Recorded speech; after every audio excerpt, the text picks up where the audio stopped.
Good evening and welcome to Freedom Speech and You, albeit a little bit later than usual, about an hour late. Hey, good evening. So there were a couple of things I needed to take care of this evening. That's why I let Andrea know that we were going to be late. So I hope you all tune in. I see a couple of you on YouTube and one of you on Twitch. And hopefully everybody else filters in here shortly. So we'll see where you all are. We'll look at what we have tonight, and I'll pick something out.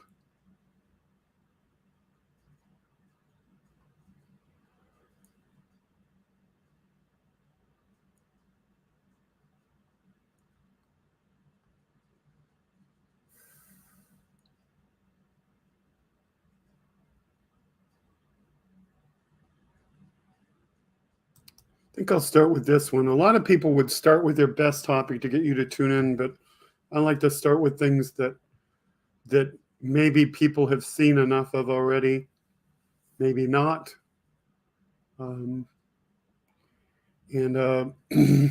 If people want to talk about this later, we'll talk about this later, but if not, this will be a good opening up topic.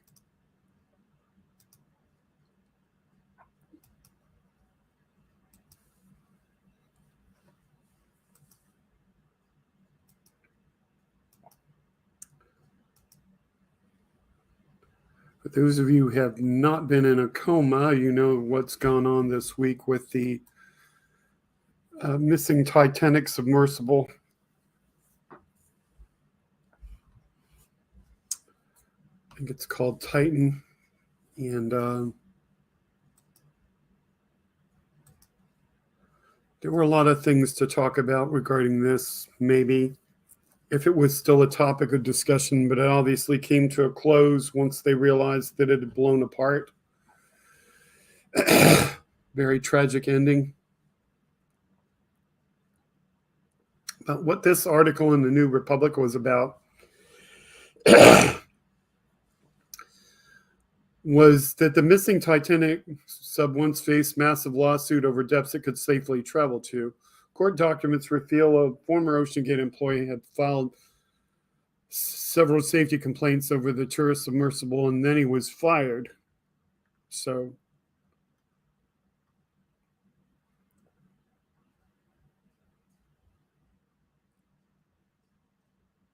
what the employee complained about was that the sub was not capable of descending to such extreme depths before he was fired. This is according to legal documents obtained by the New Republic, and according to the court documents in a 2018 case. Thank you, Andrea. OceanGate employee David Lockridge, a submersible pilot, voiced concerns about the safety of the sub, and according to this press release, he was the director of marine operations at the time, quote, responsible for the safety of all crew and clients.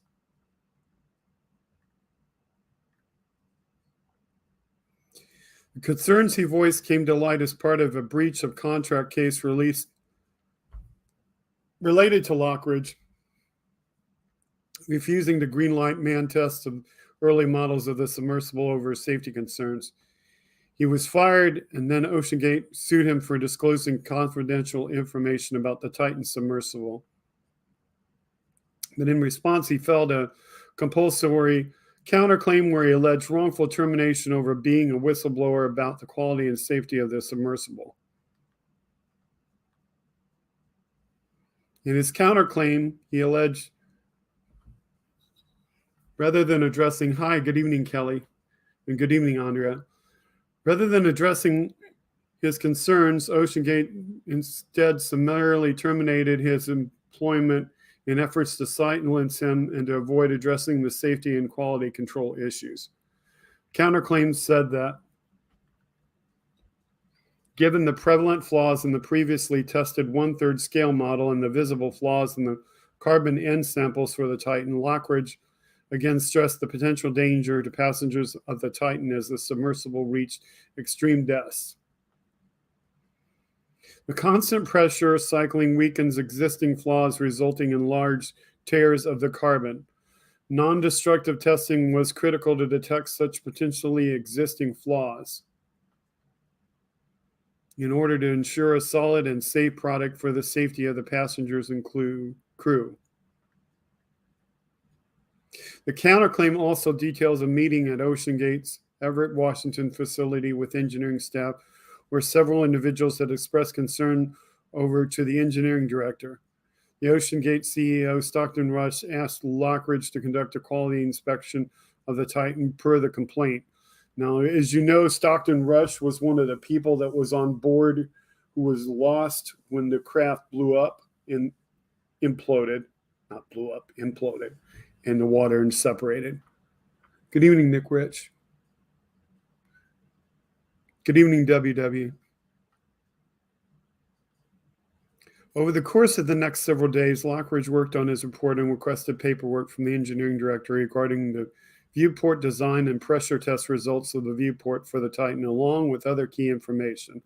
Lockridge was met with hostility and denial of access to the necessary documentation that should have been freely available as part of his inspection process. Lockridge initially verbally expressed concerns about the safety and quality of the submersible to OceanGate management, but those concerns were ignored. He identified numerous issues that posed serious safety concerns and offered corrective action and recommendations for each.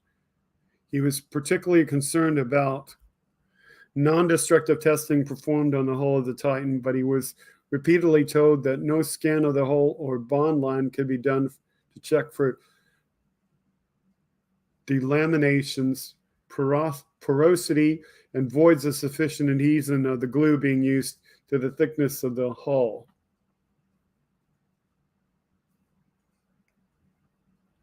He was also told there was no such equipment to conduct a test like that. That doesn't seem right. There should be plenty of equipment that can determine, like, how bad the lamination is holding up, whether the material has become porous or not, and whether the glue had started to break or not.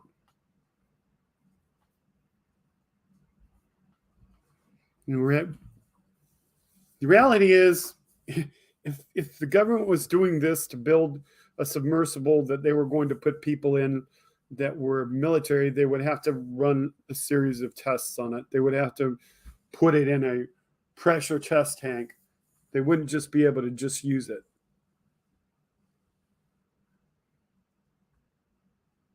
After Lockridge issued his inspection report, OceanGate officials convened a meeting on January 19, 2018 with the CEO, Human Resources Director, Engineering Director, Lockridge himself, and the Operations Director per the complaint. At the meeting, Lockridge discovered why he had been denied access to the viewport information from the engineering department. The viewport at the forward of the submersible was only built to be certified pressure at 1,300 meters, although OceanGate intended to take passengers down to depths of 4,000 meters. That's a vast difference. Good evening, Casper Northerner. Lockridge learned that the viewport manufacturer would only certify to a depth of 1,300 meters due to experimental design of the viewport supplied by OceanGate, which was out of the pressure vessels for human occupancy standards. OceanGate refused to pay for the manufacturer to build a viewport that would meet the required depth of 4,000 meters. The Titanic is estimated to sit on the ocean floor at a depth of nearly 4,000 meters. So the bottom line is this thing should be able to withstand a pressure greater than that. You shouldn't be pushing it. You shouldn't be pushing a product intended for 1,300 meters to operate at 4,000 meters below sea level. Just stupid, idiotic, crazy. Paying passengers wouldn't know or be informed about Lockridge's concerns. According to his complaints, they also wouldn't be informed that hazardous flammable materials were being used within the submersible. Ooh. Lockridge expressed concerns about the Titan again, but OceanGate didn't address these concerns and Lockridge was fired. The case between Lockridge and OceanGate didn't advance much further, and a few months after the two parties settled.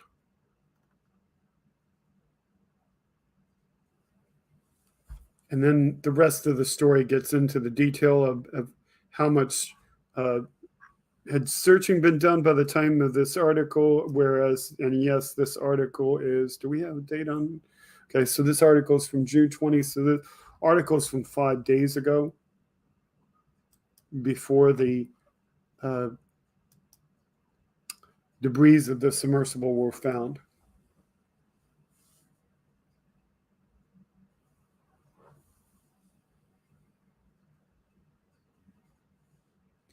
"25,000 people die of starvation, most of it due to war and done purposefully. Many are babies. How is that right to life?" Doesn't sound like right to life at all. Nick Rich says, "I'm searching for an affordable headset that will give me quality sound and voice ideas." Depends on what you want. It depends on whether you're looking like for a full communications headset or if you're looking for something cheap. Because I'm using a USB microphone, so I'm using a Blue Snowball, which is a USB microphone, probably about $50. And these are ordinary, I think they were like $10, 20 at the most, earbuds that you would use with a cell phone. So they have the mini plug on them, and that fits what's in my computer, so that's good. But you want something really good, I would just, honestly, Nick Rich, I would just search online. I would like see what Amazon is selling, and then like go around and look and see what people say about it, and you know, don't just accept their recommendation, because a lot of times their recommendation is something that is one of their internal products.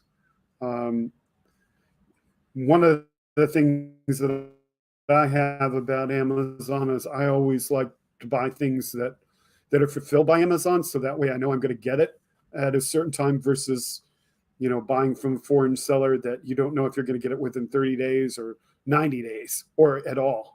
So that's kind of what I do. But I would look at things. I would look at ratings, and I'm gonna put, if you're looking for a computer,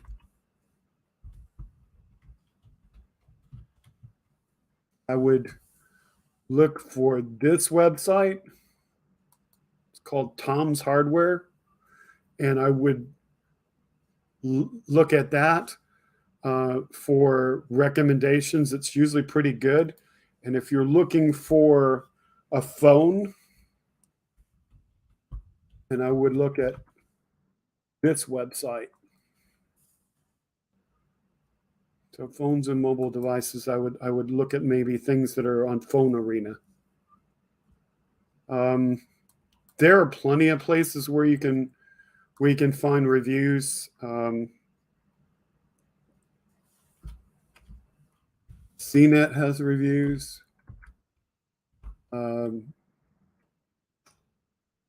What's that guy's name?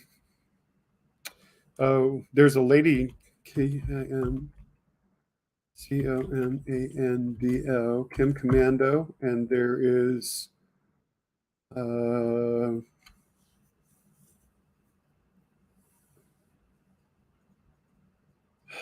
what is the guy's name? I'm trying to think of his name. You can read articles by these two, CNET or Kim Commando.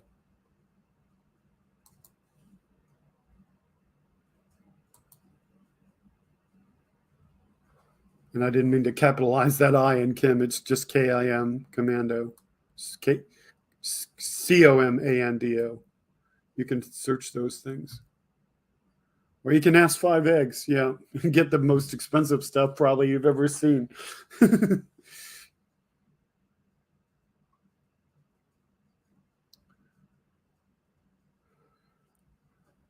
Okay, there are a lot of stories tonight. Not really sure which ones to go to first, but I would just go with this one.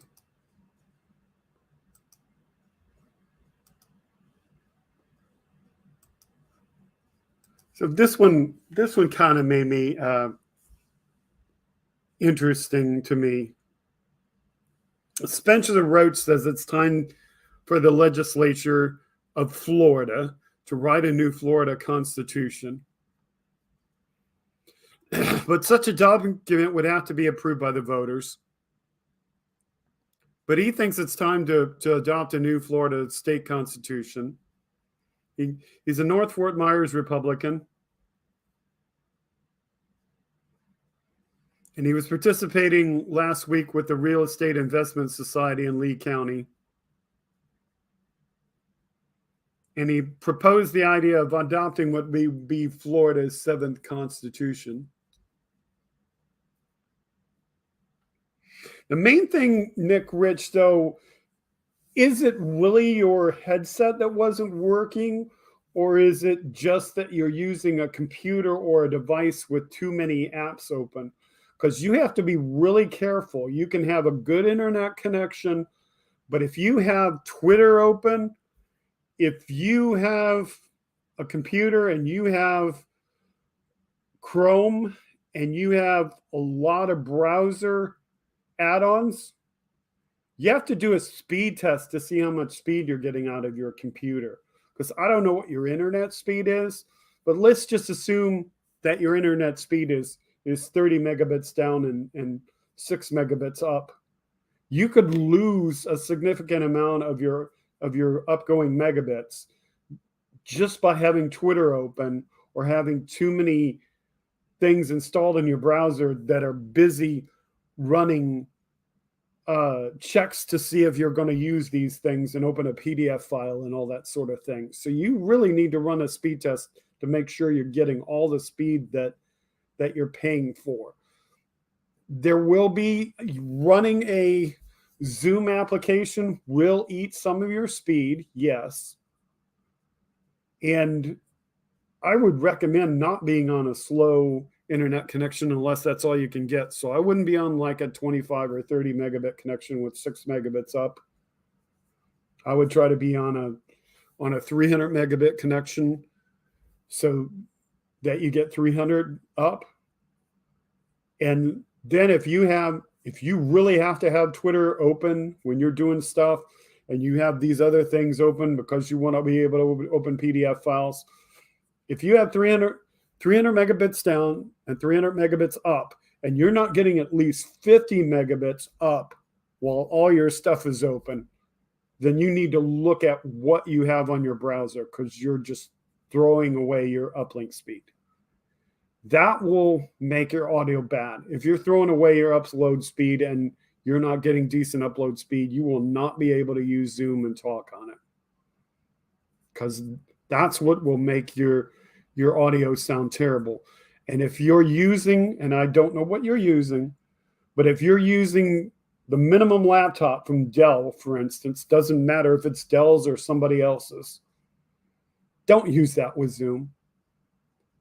If you're using the minimum laptop with Dell and you're going to be on a Zoom call at 7 p.m., turn that thing on at 4, 5, 6 a.m. in the morning, and make sure that it's working, because, and if you can, like when you're using a cell phone, if you use an iPhone, before you load the Zoom, go into YouTube,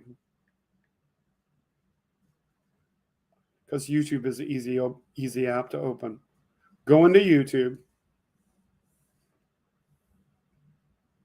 scroll up from the bottom, find all these open apps, close all these open apps from swiping up from the bottom on your iPhone or your iPad. And if it's not an iPhone or iPad, chances are you know how to close your apps in that because you're an Android user. Close every app you're not using, because the more apps you have open and the more things you have able to, hello, Trucker John, the more things you have able to access your phone, the more you're losing uplink speed, because all those things are like saying, hey, to Facebook or whatever, I'm here. And they're just using speed. And if you don't close all those things, you've got all that cached memory being used that you got to release in order to use Zoom.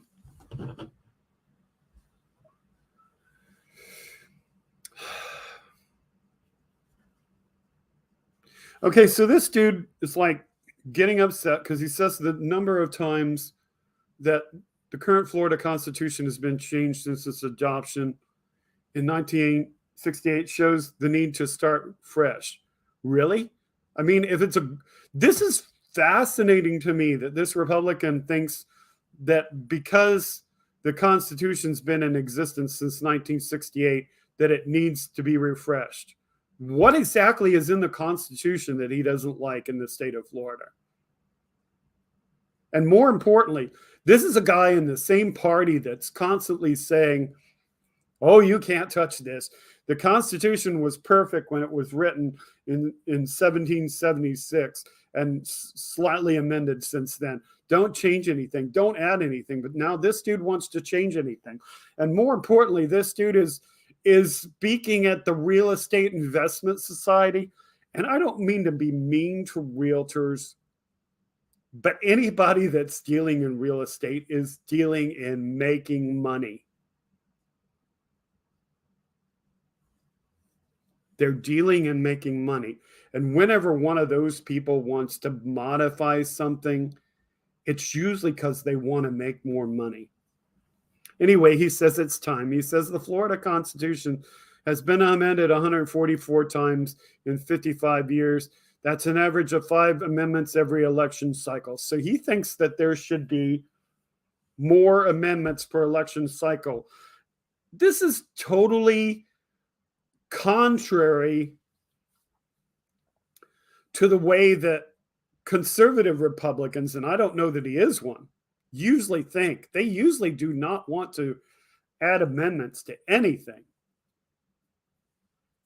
You know, they don't want something because they feel like an amendment is almost like going out and taking the little block of granite and like pounding an amendment in it, and like putting it in stone for all eternity, until it gets changed. And they always say, don't pass an amendment, because if you pass an amendment, it's in there. It's really hard to get rid of.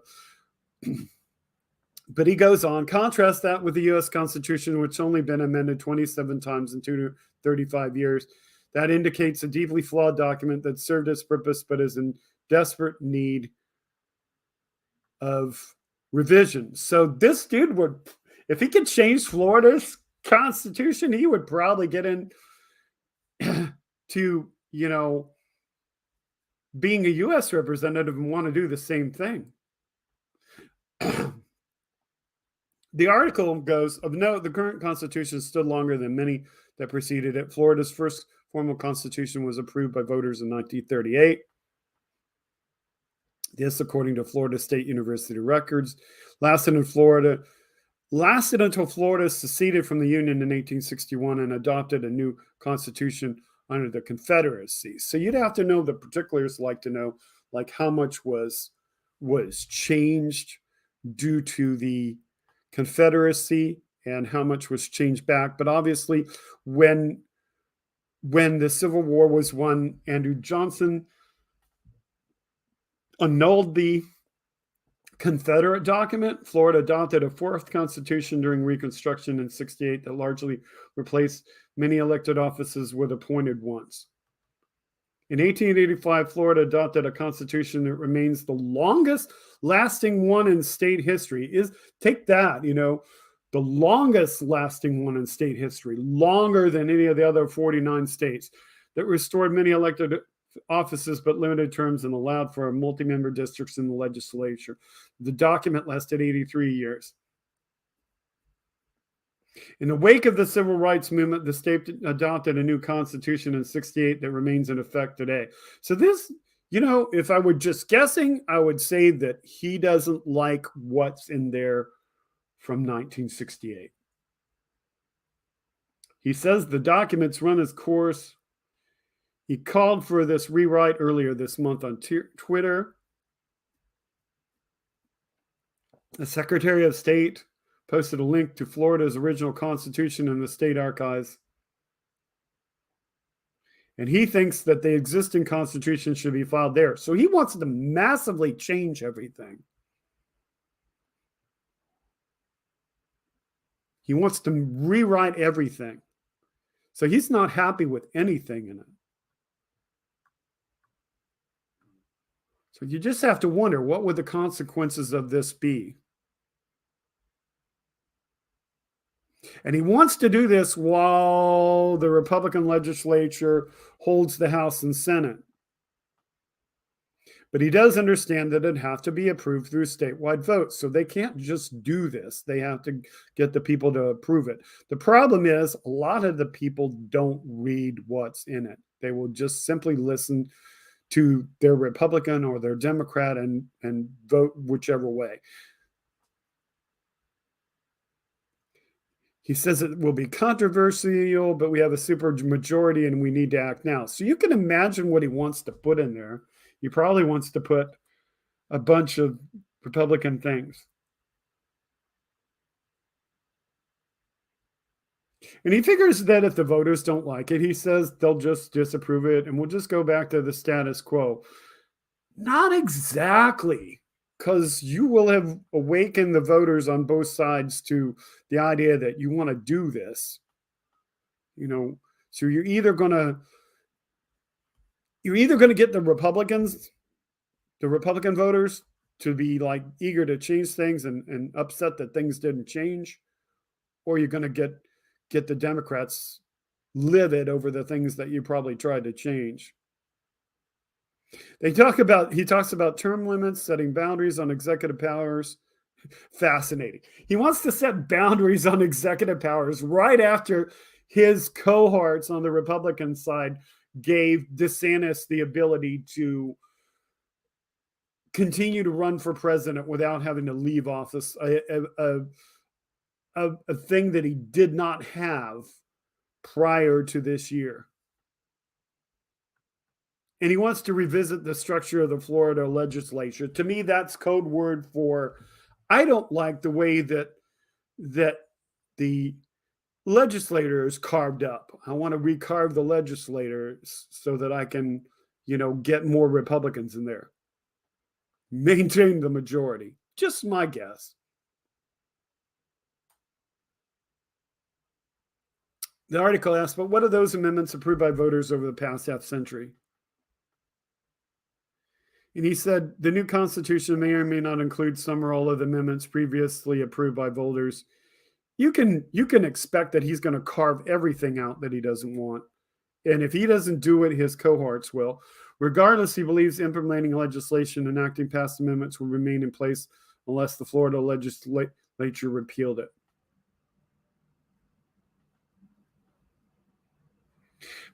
But this is the key line. But anything in the current Constitution that's left out of the new one would be null and void. So anything they cut out would be gone. The legislature could repeal laws it was required to pass because it was mandated by the old Constitution to do so, if that language is not in a new document. So consider the fact that if the existing Florida Constitution says that they have to pass a budget every year, they have to do that. But if they take that out, they don't have to do that.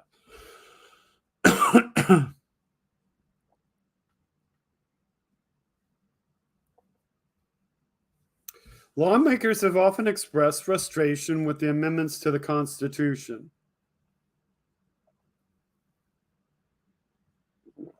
The legislature proposed an amendment on the 2022 statewide ballot to get rid of the Constitution Revision Commission, but that failed.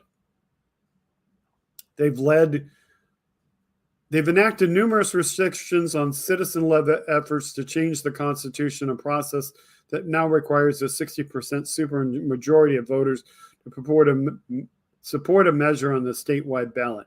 So they try to make it extremely hard for citizens to pass something such as term limits, because you got to get 60% of the voters to do that. But he believes he can sell this to the legislature. And he thinks he can do this by giving a pitch to the House Speaker in the State House. And he thinks he can do that by playing up to the guy and saying, I simply ask him to imagine that for the next 100 years, Florida citizens would refer to their governing document as a Renner Constitution. So he thinks he can buy the dude off with, ego.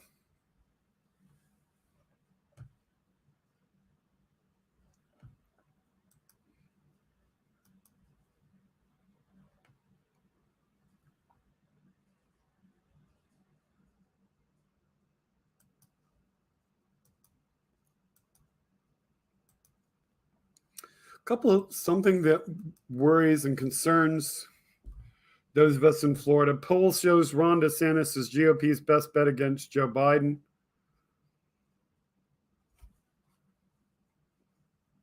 This is a JNL Partners poll. It says that DeSantis runs the closest of any declared Republican looking to challenge the Democratic incumbent. Survey results were published in the dailymail.com. 44% of the voters support the president, 43% favor the Republican governor, and the margin of error is 3.1%. So it could go either way according to the poll. But again, that's only a poll.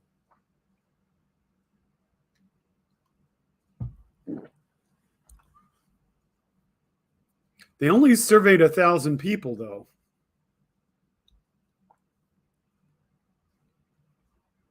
But Trump still holds a 30-point lead on DeSantis.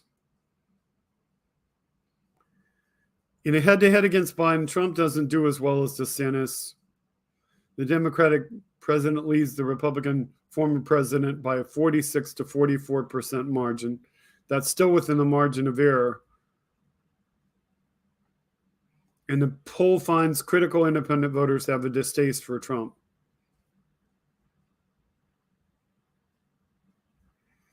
In head-to-heads between Biden and any Republican challenger, independents favor the GOP candidate unless the candidate is Trump. Biden wins independents by 5 percentage points when pitted against Trump, whom he defeated in 2020. It's still early, though. But in independents, DeSantis leads Biden 43 to 38%. And he leads among voters older than 45 with the Hispanic vote.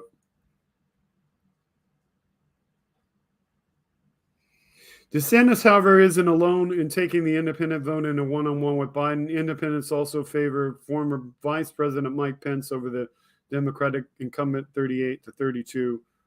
But Biden still edges Pence overall 41 to 38. Another key takeaway may be that Democrats rally around Biden more strongly when facing either DeSantis or Trump.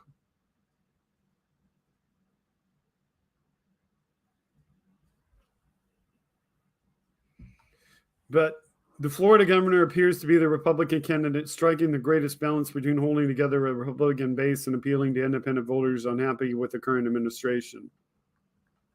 Poll found Chris Christie in fourth place among GOP challengers, but the poll showed Biden leading in a matchup with Christie 39 to 32%.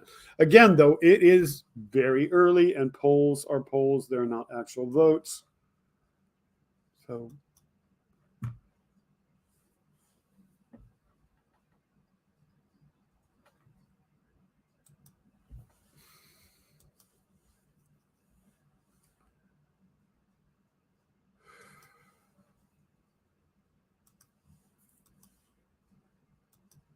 So if you're wondering which state is going to have the first GOP primary, it's South Carolina, and they're doing it on February 24th of next year. First in the South, anyway.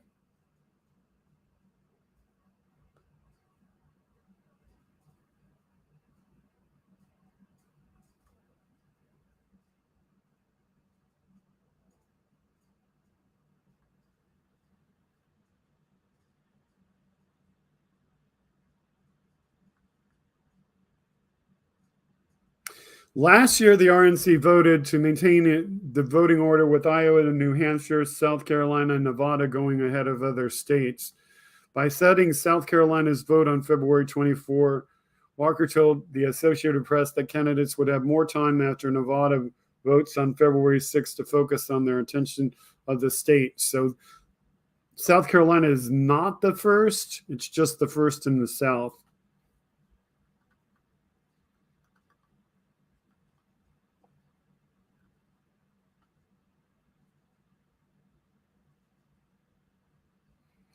Democrats, meanwhile, continue to struggle with President Biden's planned overhaul of the party's 2024 presidential primary schedule. On Friday, the Democratic National Rules Committee, gave New Hampshire until September 1 to comply with new rules that leaders in the state fiercely opposed, but the committee opted not to immediately offer such an extension to another battleground state, Georgia, which hasn't set its date for next year's primary. Biden plans to strip Iowa's caucus of its traditional post leading off primary voting and replace it with South Carolina, which would vote on February 3rd. But New Hampshire has long held the nation's first primary after Iowa's caucus, but under the new calendar, it would vote next together with Nevada on February 6th, a change New Hampshire officials have decried. So it looks like things could be shifting around. We just have to wait and see whether any of that takes hold or whether everything just kind of stays the way it's normally been.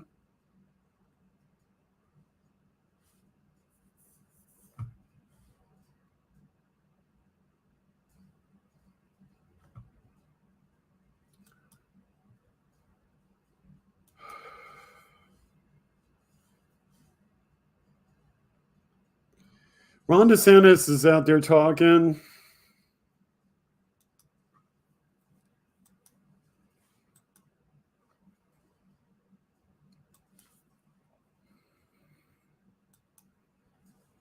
One of the things he said this week is he said, Nevada and Florida are home to disgruntled Californians.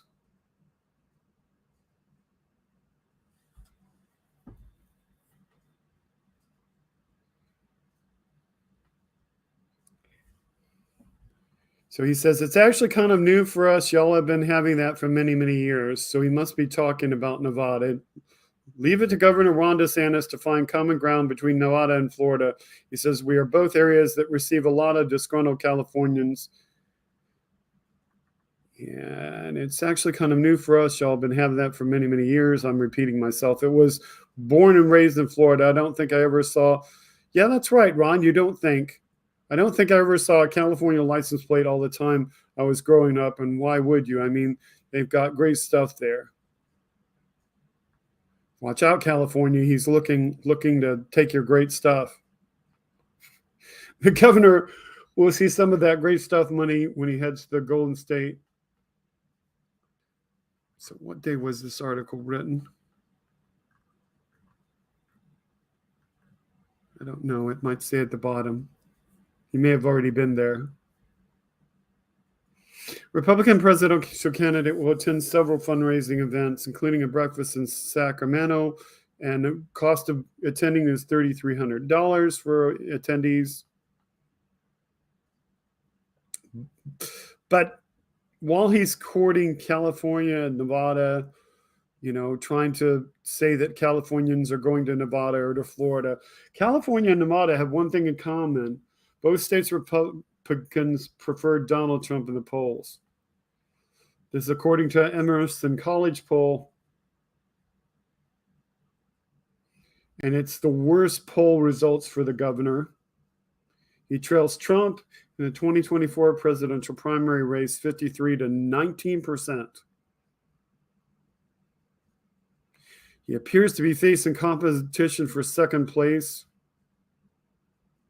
10% of those backed Mike Pence.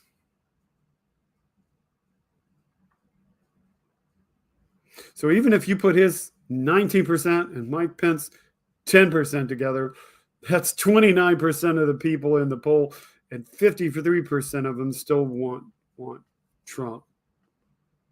Recent Public Policy Institute of California survey conducted May 17 to 24 shows former president with 50% of support, way ahead of DeSantis at 21%.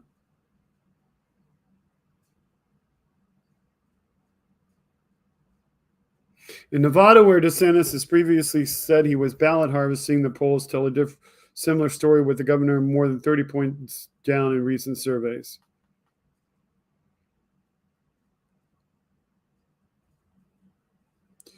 And more these polls show DeSantis leading behind Trump. Trump is leading him. DeSantis is behind.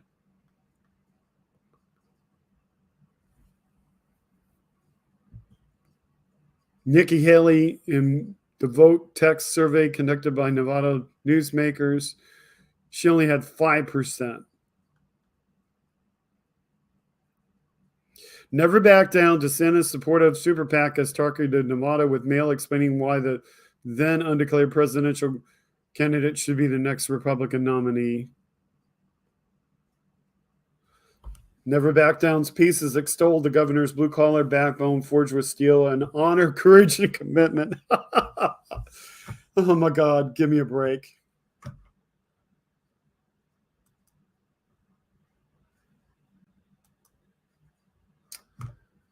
I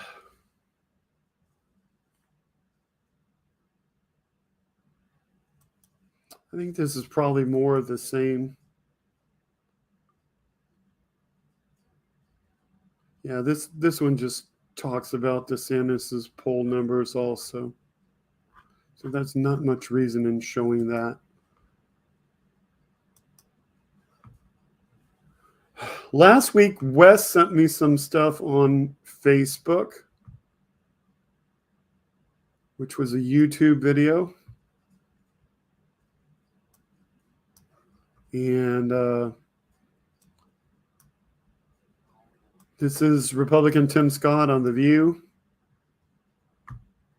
So, Wes, I didn't see that last week until after the show was over.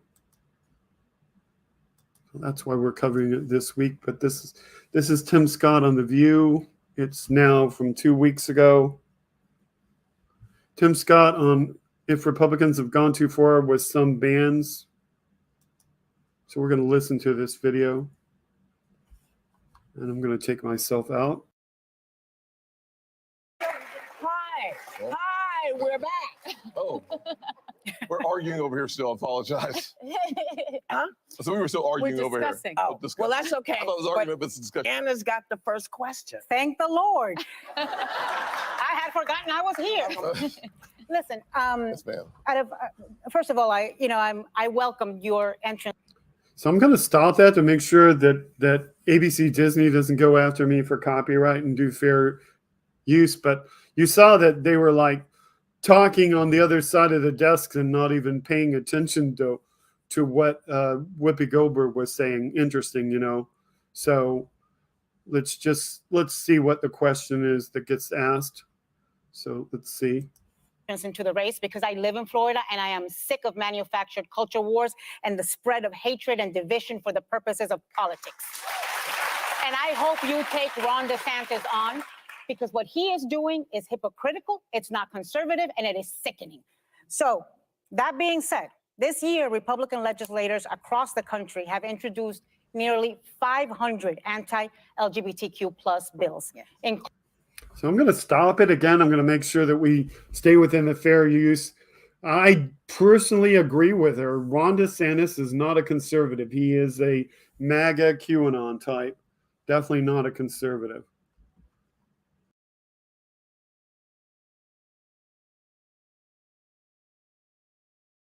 Oops, I took myself out of the stream too quickly. She's talking about these bills that are anti-LGBTQ.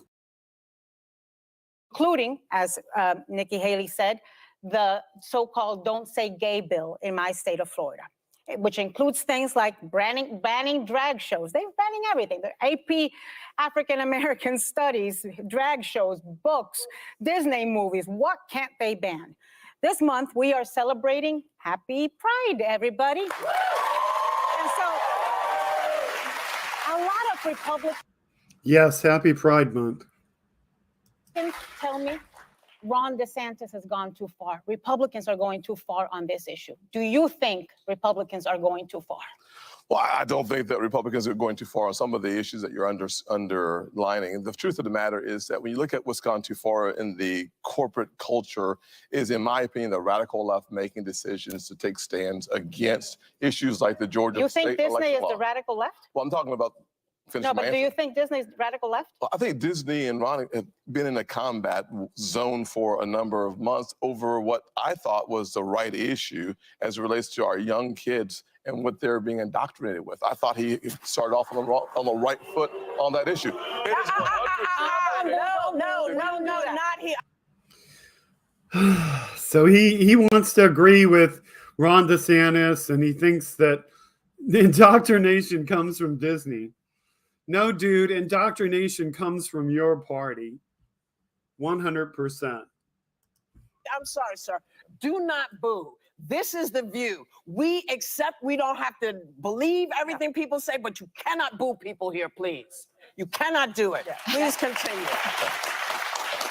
So I think protecting our kids from the indoctrination that's happening in our culture today is an important part of the equation. I'd also go a step further and say, listen, from the radical left is getting involved from a corporate perspective on a number of issues, to include, which was the Georgia state law that was supposedly the Jim. Yes, that's true, Kelly. DeSantis did get married in Disney. His wife wanted it to be there, and it's interesting that he would be such a person to attack them so much, you know, with that being the thing, because she wanted to be like a Disney princess and everything with her wedding.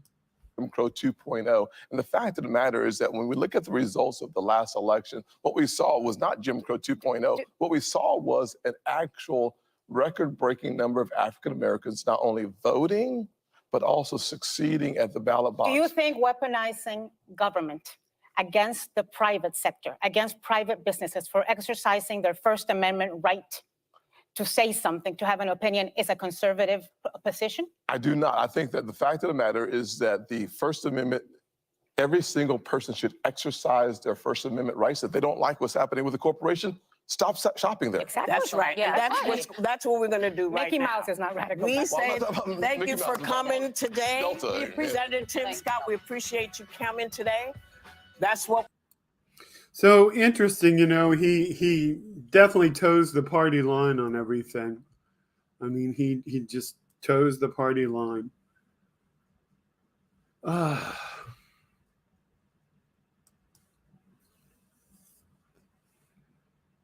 So this is a thing that I was able to pick up on.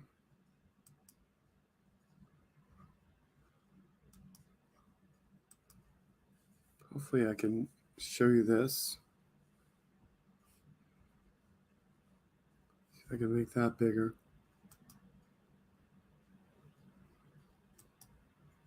Governor DeSantis nixes funding for public broadcasting stations. A total of $6,435,609 in capital improvements made the veto list. He vetoed funding designed to remedy safety issues at Florida's public broadcast stations. So he didn't just cut funding because he didn't like the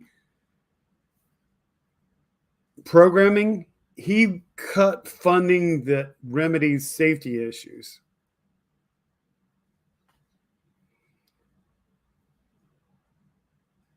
It was supposed to correct health and safety issues, correct building deficiencies, and complete renovations at public broadcast stations. The legislative request fell on deaf ears at the plaza level. Many of these items were vetoed last year. The request won the gamut of costs, with some cheaper than a new car, such as that from WDNA FM. The Miami station did not get $19,855 to replace its high volume air conditioned air handler. WEDU, which serves Tampa, St. Petersburg, also won't get $347,628, sought to replace decayed and mildewed ceiling tiles. WUSF won't get $32,750. It sought to replace obsolete electrical systems, or $172,134 to replace damaged wiring. WMNF won't get $479,770 requested to replace its main generator and fuel tank. Also on the cut list, $18,850 for WEFS TV Coco to apply galvanized coating to a deteriorated antenna tower. WFIT of Melbourne will be deprived of $576,500 requested to place obsolete main satellite dish. WFSU TV FM Tallahassee took a double hit with $57,000 to replace emergency equipment cut from the budget, along with $54,000 to repaint its tower to meet federal Aviation Administration safety requirements. WGCU TV FM Fort Myers Naples won't get $175,000 to replace its obsolete backup generator and $350,000 to replace its unsafe lightning grid. WJC2 of Jacksonville also takes a double hit with $172,134 to replace damaged studio floor and $631,160 for restroom renovation. That was all cut. WKGC FM of Panama City will not get $250,050 requested to replace failing main generator, transfer switch, and fuel tank. Orlando's WMFE FM likewise won't get $508,431 to fix and refurbish its failing sanitation station, nor the $197,347 requested to replace its fire alarm system. WUCF also is deprived of $625,000 to replace its backup transmitter. Pensacola's WSRE is denied $100,000 to replace its transmitter studio link. WUFT Gainesville won't get $150,000 to replace FAA safety lights. WF $53,000 for backup generator replacement is also out of budget, as is Boynton Beach WXEL $600,000 sought for high volume air conditioning replacement and building automation.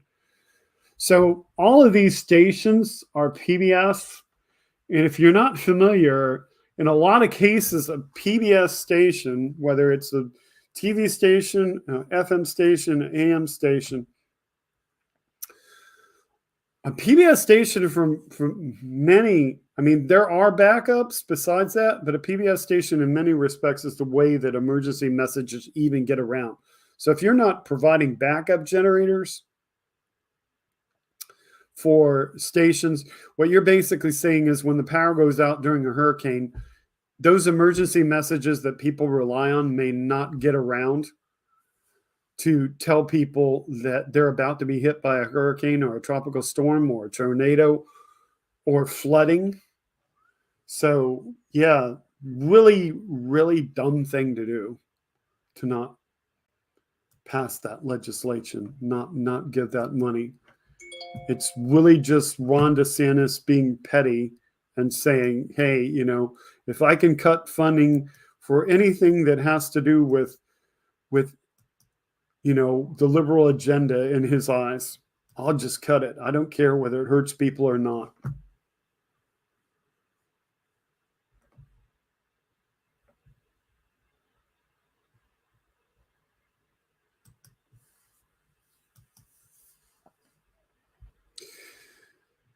Okay.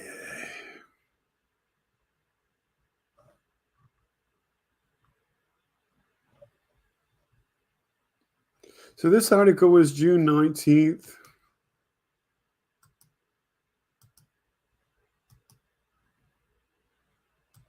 And we did outlay earlier how much Ron DeSantis is a possible candidate for president. So that's why we focus a lot on DeSantis. An attack on all of this. DeSantis war on woke, a wake-up call, activists say.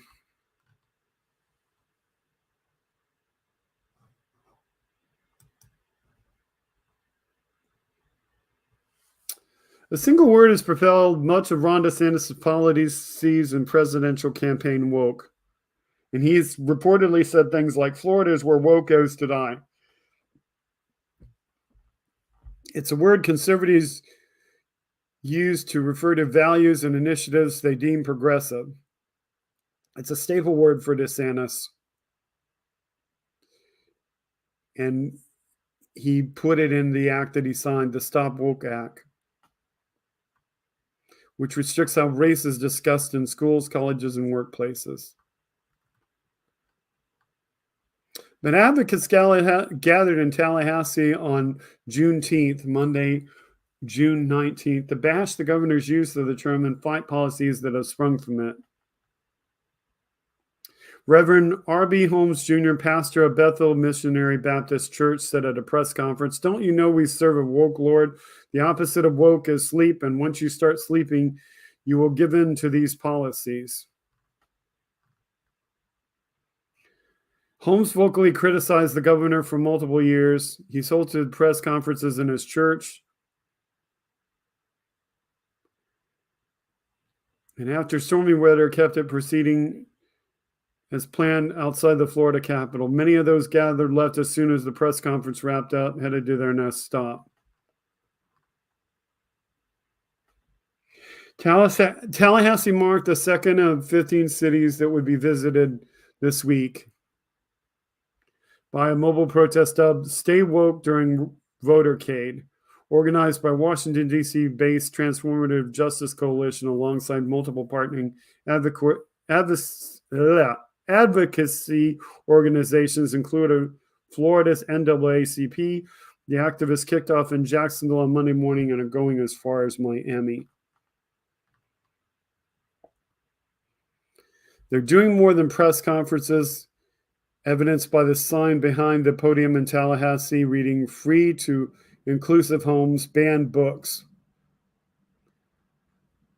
Ban book giveaways are following the protesters who are traveling in a bus bearing a huge picture of the late politician and civil rights activist John Lewis, besides the words, "Make good trouble, vote." They also plan marches, voter registration drives, and other events meant to combat DeSantis' policies. But Jimmy Redfern, the governor's press secretary, mocked the activists on Twitter, asking why the picture of Lewis was at the back of the bus. Of course, yeah, that would be the only thing he would talk about. I mean, the bottom line is the picture is on the back of the bus because that's where the engines are in the bus, and that's where the room is to put the picture. So, Mr. Redfern, despite your assertions, it's where it has to be because that's where it fits. That's where you can have the biggest likeness of Mr. Lewis.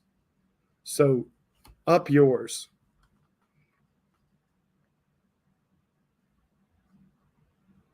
But Redfern criticized the media request sent to USA Florida Today Network and encouraged the reporter to get advocacy groups to provide evidence on the record that DeSantis signed laws that targeted people of color and LGBTQ community. That's all that DeSantis does is target people of color. He's made sure that it's uber hard for a person of color who has been exonerated of their crimes to pay off their fines because he didn't create a system where they could pay the fines in one place if they were convicted of committing a crime, which they really didn't commit, in multiple counties because of their skin color. They can be exonerated from that, but if there's a fine associated with that, they still have to pay the fine. And they have to go county by county by county. So if they're a protester who protested in multiple counties and got arrested for protesting because in the past they were seen as a problem for those counties, they have to go county by county by county and go through the whole system, usually on paper, to pay off these fines before they can go vote. And it's no wonder that even though they're exonerated of their crimes, they can't get back their right to vote. That's targeting people of color. As far as LGBTQ, Mr. Redfern, DeSantis is after those people every single day. He doesn't seem to care if people go to school with guns. He doesn't want to take any guns away from people or regulate guns, but he's all out of his mind because somebody dresses up like somebody else, because they dress up, quote unquote, in a different gender than they were born.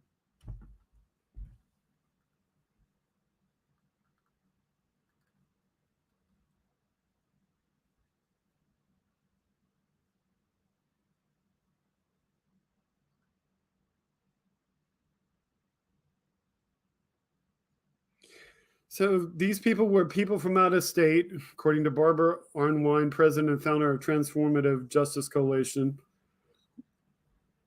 Floridians and people from out of state who are upset about how DeSantis has exported this nonsense to other state. People are literally standing up in the state legislatures saying they're adopting legislation that's anti-Black, anti-freedom because of DeSantis. They say we're following Florida's example where they're saying it openly, we gotta stop it. Stop Woke Act is partially blocked by courts pending an appeals court decision, but many other DeSantis policies remain in place.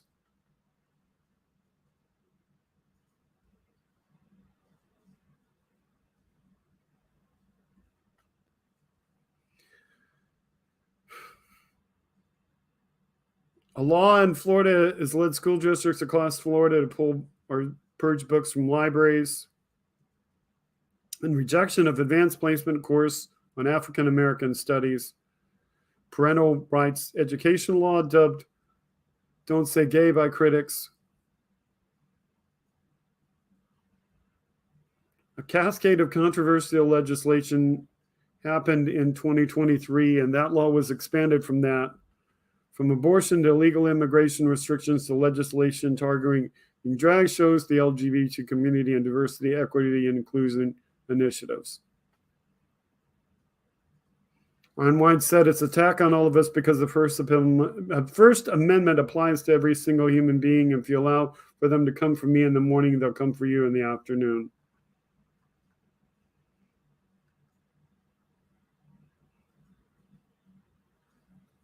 DeSantis' focus on woke has pervaded his policies and persisted in his campaign for the White House. And you can expect that this dude would bring this to the White House if he becomes president.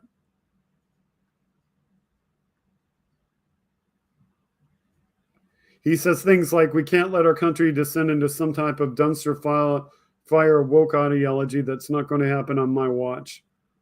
Oh, but we can descend into your dumpster fire of ideology from you. A dumpster fire that destroys Disney and everything, you know. It's like Ron DeSantis, if you don't like the policies that Disney are doing, don't go there. I would venture to guess, except for the rich people that vote for you, the average person who might vote for you, Ron DeSantis, can't afford to go to Disney. The average person on both sides of the party can't afford to go to Disney. So anybody that goes to Disney should get what they want to get by going there.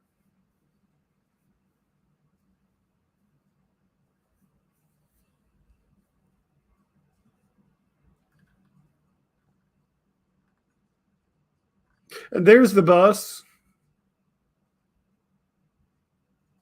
And though, you know, although it makes it look like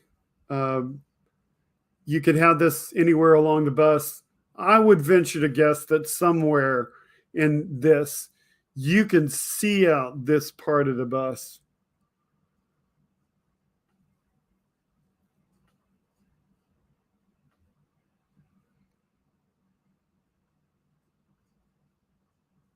it makes more sense to have his picture at the back of the bus. It has nothing to do with trying to quote unquote put him at the back of the bus.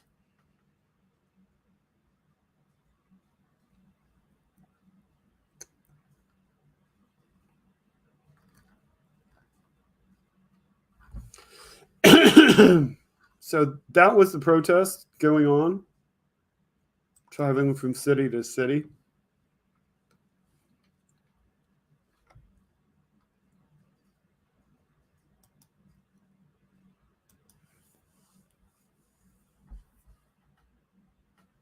Okay, one of the things that I wanted to see is not available. So that's okay.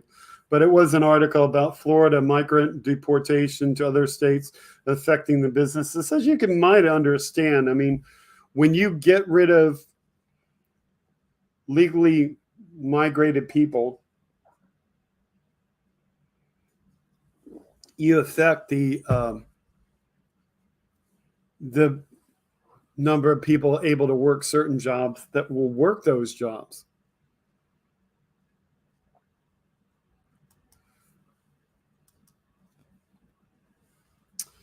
Okay. Apparently, I can only look at one of those articles. But the next article I was going to get into is the Trump court date being set to August 14th and the venue being set to South Florida. So we can look for the Trump court date to come to South Florida on August 14th. So that's good stuff.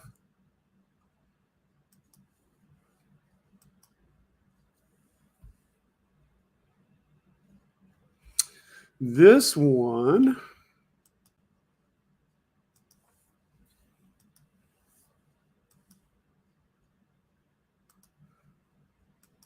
Donald Trump complains about the deal that Hunter Biden got, but he could have gotten the same deal. So this article from the 20th of June. Trump complains that his successor's son got off with a traffic ticket, his words.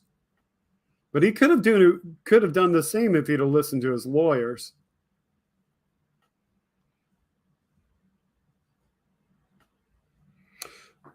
So Trump is furious because Biden agreed to plead guilty to 2 misdemeanor charges of tax evasion and participate in a pretrial program for gun offense in a deal that means the son of the current president will avoid jail time. So Trump said, wow, the corrupt Biden DOJ just cleared up hundreds of years of criminal liability by giving Hunter Biden a mere traffic ticket. Our system is broken, he wrote on Truth Social.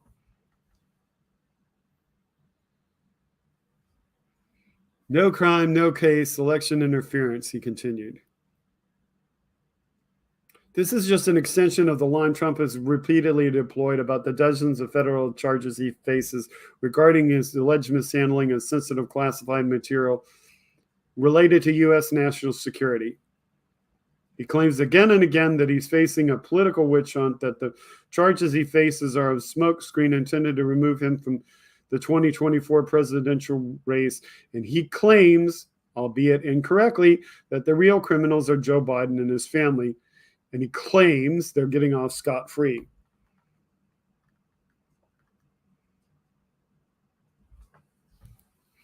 The article in the, what is this? This is the New Republic. The article in the New Republic says there are several problems with this, setting aside the dubious nature of the allegations against the Bidens. The biggest issue is probably that Trump has all but admitted to refusing to hand back the classified documents for months after leaving office. But there's another issue as well. He could have very well gotten the same deal and possibly even a lighter one if he had just listened to his lawyer's advice. Does he ever do that? No. One of his attorneys tried to get him to return the documents after the DOJ investigation had begun. If he had done this, or returned them months earlier, when National Archives asked for them back, it's highly unlikely that he would have been charged at all. So he could have made copies. He could have given them back. They didn't catch him and realize that he had copies. He could have probably got away with it. But instead, he said he had the right to have them. But if he'd have taken the deal and gave them back, he would have likely received a slap on the wrist or less. They really did not want to bring charges against the former president. He chose not to. The decision to refuse to return the documents he'd unlawfully retained, and then after investigation had been opened, to refuse to even try to negotiate a settlement with the DOJ likely led to dozens of charges he was hit with earlier this month. He could have gotten off with a traffic ticket too. The only person he has to blame for the legal predicament he finds himself in right now is Donald Trump. And Republicans fume over this deal as well. And I will not talk about them, but you've seen them. You've seen them all on the talk shows. They're doing the same thing.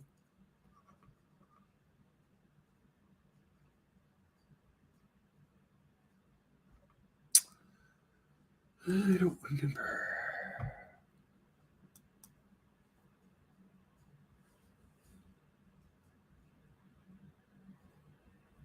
We talked about this at the start of the show. We talked about the OceanGate Titan vessel. This is a CBS video of that. Appeared on CBS Sunday morning.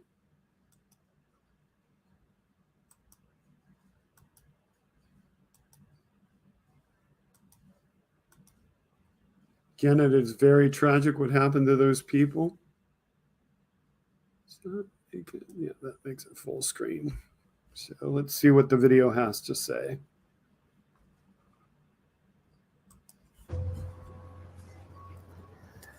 So we're coming into the sub. This is the only toilet available on a deep diving submersible. Best seat in the house. You can look out the viewport. We put a privacy screen in, turn up the music, and it's very popular.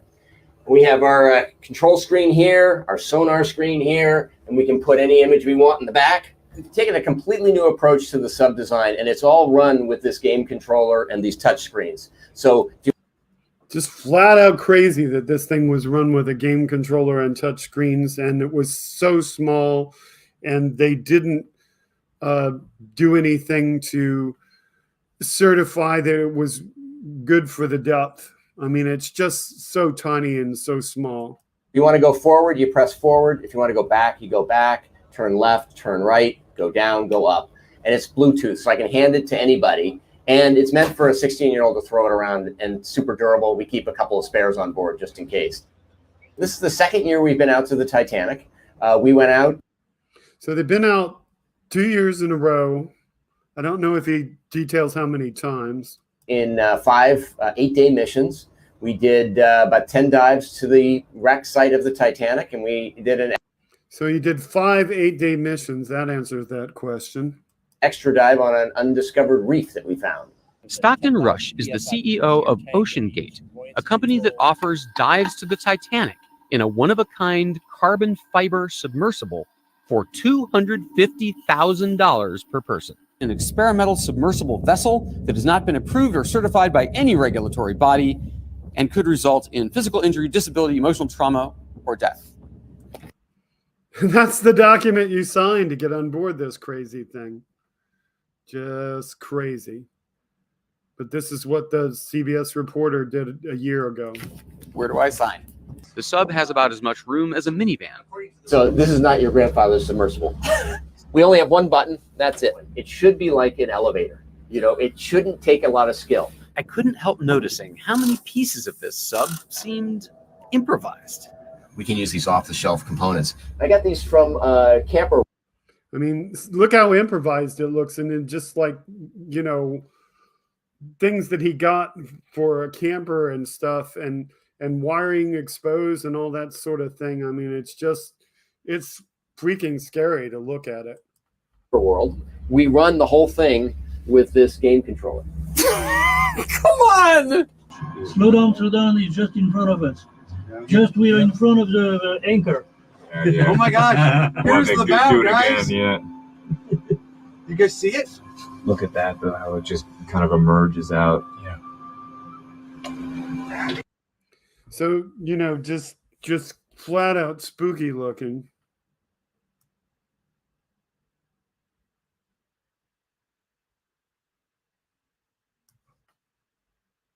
Seven different return to the surface backup systems. So sandbags that drop off, lead pipes that drop off, the legs can drop off. There's an air balloon, there's thrusters. And one of them works even if everybody on board is unconscious. So one of them is a timed release thing that sends the sub to the surface after X amount of hours. So maybe they're out there bobbing away, but remember they're bolted in from the outside. So they have no way to get out or get more air. They were bolted in from the outside, and you know, all of this stuff and the cheapness of it, and just the fact, you know, you can say there's 7 systems to bring it to the surface. But if it's broken into 2 parts, nothing's going to bring it to the surface intact. And the depth that they were at, potentially, the pressures down there would just, you know, obliterate the bodies without being too specific. I mean, just horrible. This is not a thrill ride for tourists. It's much more. It is an 8-day, one-of-a-kind experience. You will be trained as a mission specialist and record valuable findings. Commander Paul-Henri Nargeolet, leader of 30 dives to the Titanic wreck site. I don't want to tell jokes. It's just, it's very sad. I mean, they sold this thing like it's like it's a underwater version of Blue Origin ship, you know, where you're going into space. And it's just not that. It's substandard. It really is crazy. He and other world-class experts will be on all our missions to give you an unrivaled, up-close and personal OceanGate Titanic experience. The sub, for me, it's very well done because it's simple. Generally, there are a lot of equipment and a lot of switch. And on this one, you don't have because you work with a screen and with a keyboard, and it's very easy to do that. You are not only a passenger seat and waiting that the time is running and just looking outside. You can do something inside. You can be really a member of the team, and that's great. So I'm not going to play the rest of that because there's some music in that, but they just make it seem like it's so simple and so easy, and it's not. It's just hazardous and dangerous.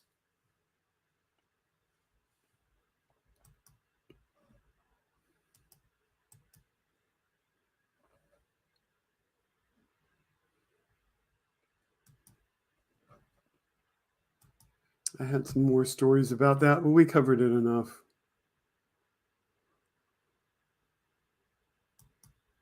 We'll go to the next topic.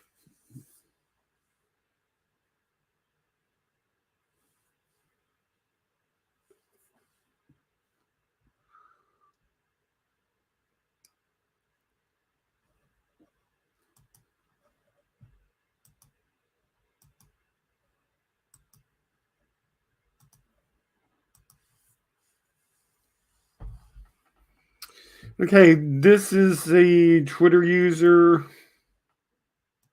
who gives us a video.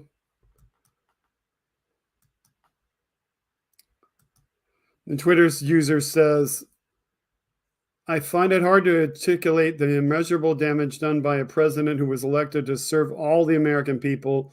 Despicably, he chose not to serve the people, but to embark upon a journey of personal enrichment and tax cuts for his rich friends. He was and remains the antithesis of an American president. He sullied the reputation of the greatest power on earth by making America the butt of cruel but justified jokes. Leaders of democratic nations did not trust or respect him, while America's enemies queued up to massage his ego and exploit his narcissism for their own gain. His lust for attention and inability to form coherent sentences had the world rolling its eyes. When his moment came to prove he cared for the American people, his gross incompetence led to the unnecessary death of hundreds of thousands of those he was elected to protect. He put the icing on the dystopian cake. He refused to honor the will of the American people and incited an insurrection to remain in power. He was, is, and will remain a clear and present danger to America until the cancer that he is removed from political conversation. This is a long clip from Adam Schiff, but it perfectly encapsulates the state of Republican politics. And so here comes the video, which is 6 minutes and 22 seconds long.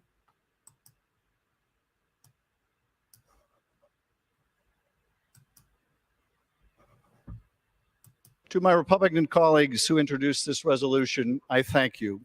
You honor me with your enmity. You flatter me with this falsehood. You who are the authors of a big lie about the last election must condemn the truth tellers, and I stand proudly before you.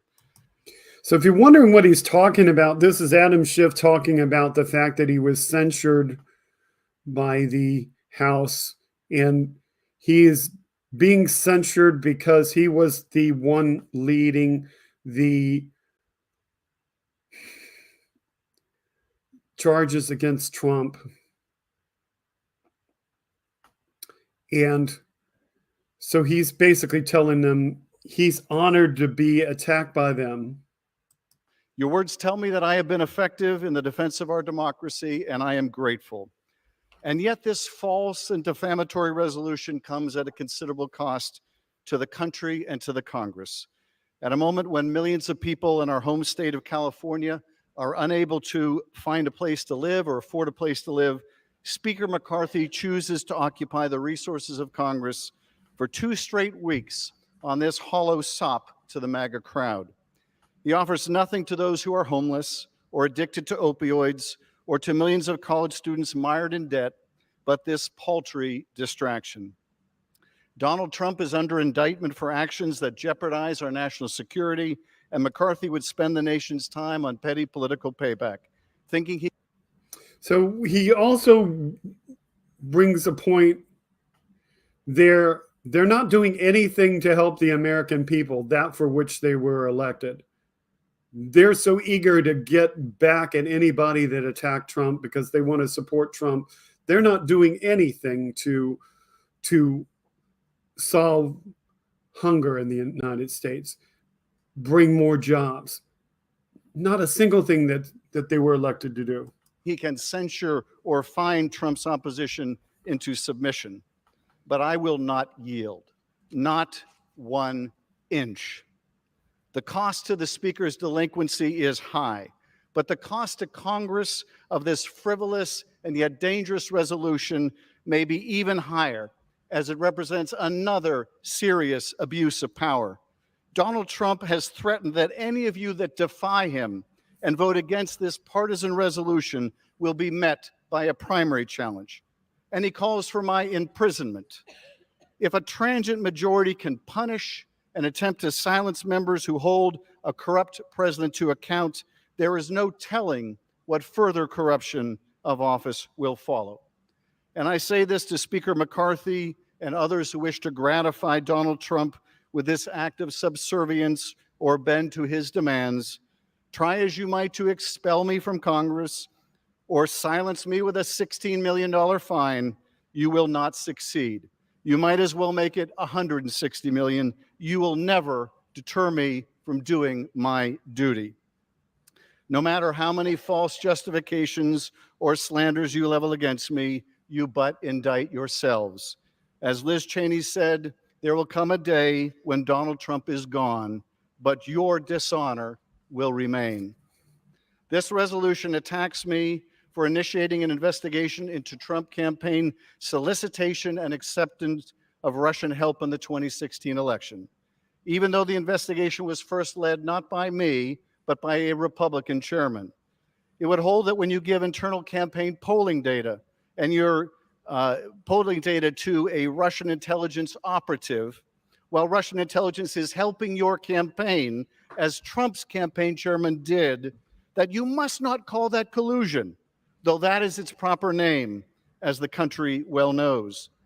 It would fine me for the costs of the critically important Mueller investigation into Trump's misconduct, even though the special counsel was appointed by Trump's own. WW may think Schiff is a showboater, but actually those who attack him are the real showboaters. Attorney General. It would reprimand me over a flawed FISA application as if I were its author or I was the director of the FBI, and over flaws only discovered years later and by the Inspector General, not Mr. Durham. In short, it would accuse me of omnipotence, the leader of some vast deep state conspiracy, and of course, it is nonsense. But here is the real gravamen of my offense. I led the first impeachment of Donald Trump for one of the most egregious presidential abuses of power in our history. And I led a trial which resulted in the first bipartisan vote to remove a president in history. And I would do so again. I warned that if Trump was not held accountable, he would go on to try to cheat in even worse ways in the next election, and he did, inciting a violent attack on this very Capitol. And after that, I participated in some of the most important hearings in congressional history, hearings that exposed Donald Trump's incitement of a dangerous insurrection to prevent the peaceful transfer of power. My colleagues, if there is cause for censure in this House, and there is, it should be directed at those in this body who sought to overturn a free and fair election. The question, my Republican colleagues, is not why am I the subject of this false resolution for doing my constitutional duty, but why are you not? Why are you not standing beside me, the subject of a similar rebuke for speaking the truth? Why did you not stand up to Donald Trump? Why did you not reject his immorality? Why did you not condemn his dishonesty? Why did you not speak out when his horde attacked this Capitol, or now when he treats the nation's secrets with such carelessness, lawlessness, and disdain? Why did you hide from efforts to hold him accountable? Why were you silent, afraid, unwilling to do your ethical, constitutional duty? Why did you cower? Why did you cower? And why do you still? Will it be said of you that you lack the courage to stand up to the most immoral, unlawful, and unethical president in history, but consoled yourselves by attacking those who did? Today, I wear this partisan vote as a badge of honor, knowing that I have lived my oath, knowing that I have done my duty to hold a dangerous and out-of-control president accountable, and knowing that I would do so again in a heartbeat if the circumstances should ever require it. I thank you, and I yield back.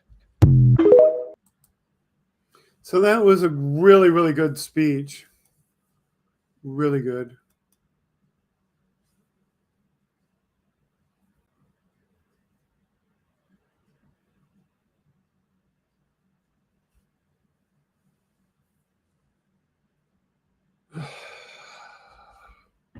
Where are we? 9:30. Okay.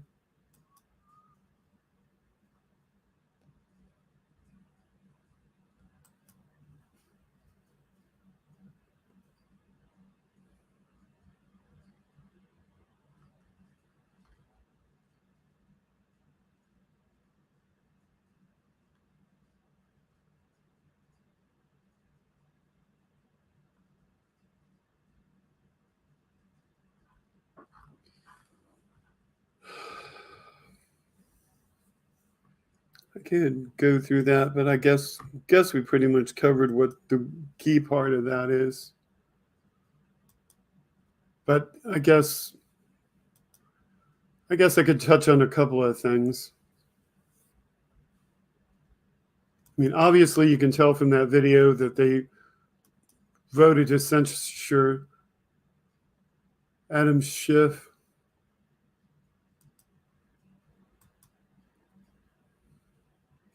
They did it along party lines. They did it because he was the one who led the investigations within the House Intelligence Committee into then President Donald Trump. Schiff called it false and defamatory. Democrats attempted to kill the bill from advancing but were outvoted. McCarthy called Schiff to the well of the chamber as he read the censure resolution out loud. But Democratic members shouted loudly as McCarthy began to read the resolution, causing him to stop and start several times. And McCarthy said, "I have all night," as he was interrupted by boos. The resolution claimed that Schiff misled the American public over the course of congressional investigations into Trump's campaign potential ties to Russia, given that other probes have not found conclusive evidence that Trump colluded with Russia to interfere in the 2016 presidential election. And Anna Paula Luna said Mr. Schiff exploited his position as the chair of the Intel Committee in every opportunity possible, threatening national security, undermining our duly elected president, and bringing dishonor upon the institution. Oh, that's such a crock of bull. Because if anybody exploited things, it was Trump. Trump undermined his own presidency and had brought dishonor upon his own presidency. That's such a crock of bull.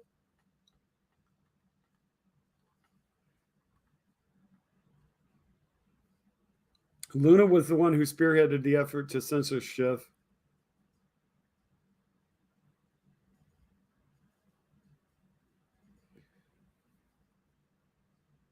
The vote came Wednesday, a week after 24 House Republican members voted alongside Democrats to table a similar notion that would have imposed a $16 million fine. This resolution censures him and refers him to the House Ethics Committee for a probe. Excuse me. And they brought on the Republicans who supported it.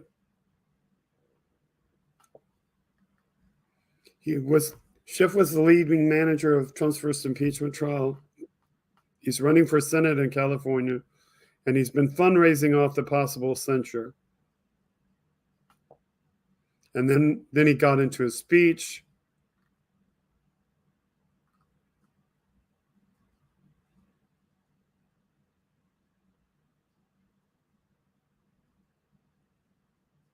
And they talk about the last time the House voted to censure someone being 2021.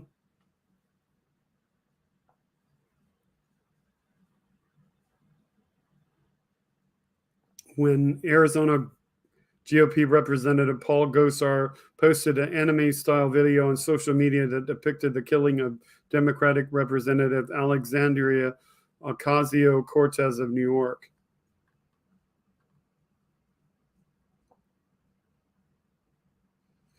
This was the only resolution that was a hot button measure.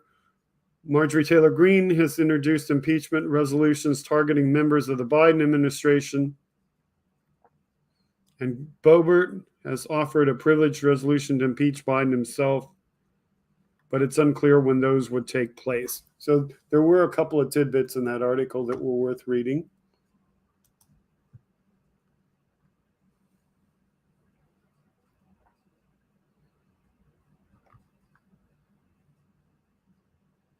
I did have the Philip Bittner update, but it's not really worth showing now that things have changed in regard to Russia and the Wagner Group. But I will show that if I have a reason to show it at the end of the show. I have this wonderful video from Mary Trump.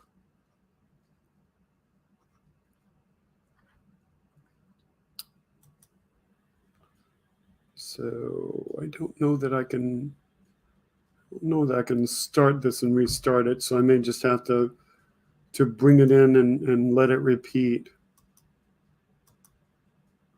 because it's a clip. One of these candidates, I would simply show up to a debate with a bowl of mashed potatoes, because that was his very first experience of humiliation was when he was being a total brat before my grandmother put dinner on the table. And my dad, just in order to shut him up and stop him from tormenting his little brother, Robert, took a bowl of mashed potatoes and dumped it on Donald's head. So he hates that story. He has never been able to laugh at himself in a healthy way. So it really is not easy. It's really not difficult to get under that extraordinarily thin skin of his. Just call him what he is. He's a loser. He loses constantly. He has never legitimately won anything in his life. He's a thin-skinned baby who has nothing to offer but white grievance. If I were one of these candidates, I would simply show up to a debate with a bowl of mashed potatoes. So she basically says, you know, if you want to get under Donald Trump's skin, you need to show up to any debate as somebody running against him in the Republican Party. Just bring a bowl of mashed potatoes, because the fact that he sees the bowl of mashed potatoes, he'll know why you brought it, because of the dishonor brought on to him by his uncle when his uncle put a bowl of mashed potatoes on his head. It'd be interesting to see that happen.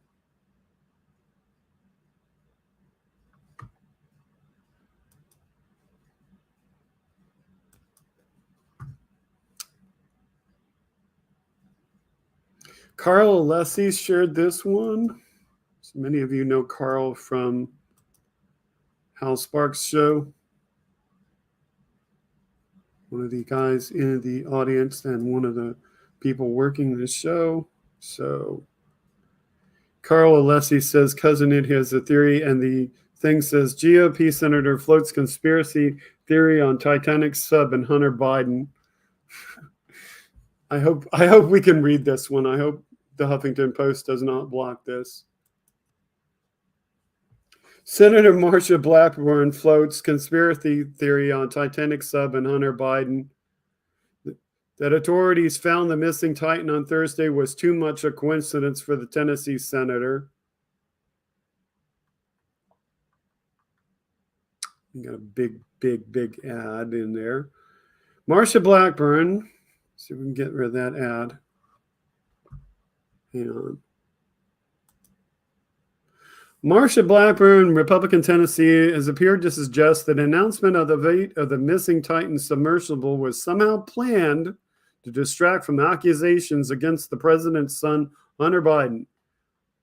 She said, if the U.S. Navy suspected that the Titan submersible imploded just hours after it begun its voyage, why did the Coast Guard wait until Thursday, the same day the IRS whistleblowers testified before Congress, to make their announcement to the public? She asked this in a Friday night tweet. The article continues, searching for the Titans. The authorities searching for the Titan said Thursday afternoon the vessel seemed to suffer a catastrophic failure, which it did, not long after launching into North Atlantic on Sunday, killing all aboard. It took several days to mobilize high-tech equipment and locate any sign of the sub. So the fact that they waited to report on it when they actually had evidence that it had imploded is normal means of business for the Coast Guard. You don't report on that what you don't know. You don't come out and say what you think is such. You wait till you actually have evidence.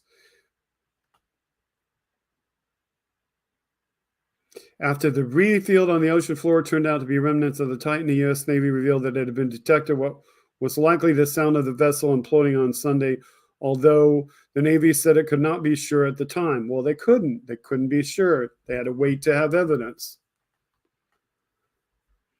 The GOP House Ways and Means Committee on Thursday convened behind closed doors and voted to release IRS whistleblower testimony criticizing a federal investigation into Joe Biden's son.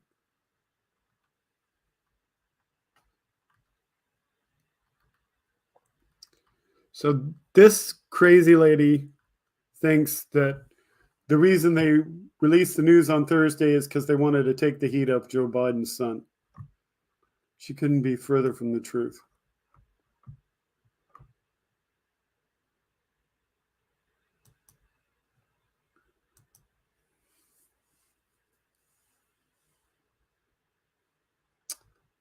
This is a video from Ron Filipowski, one of Trump's latest 55-second things.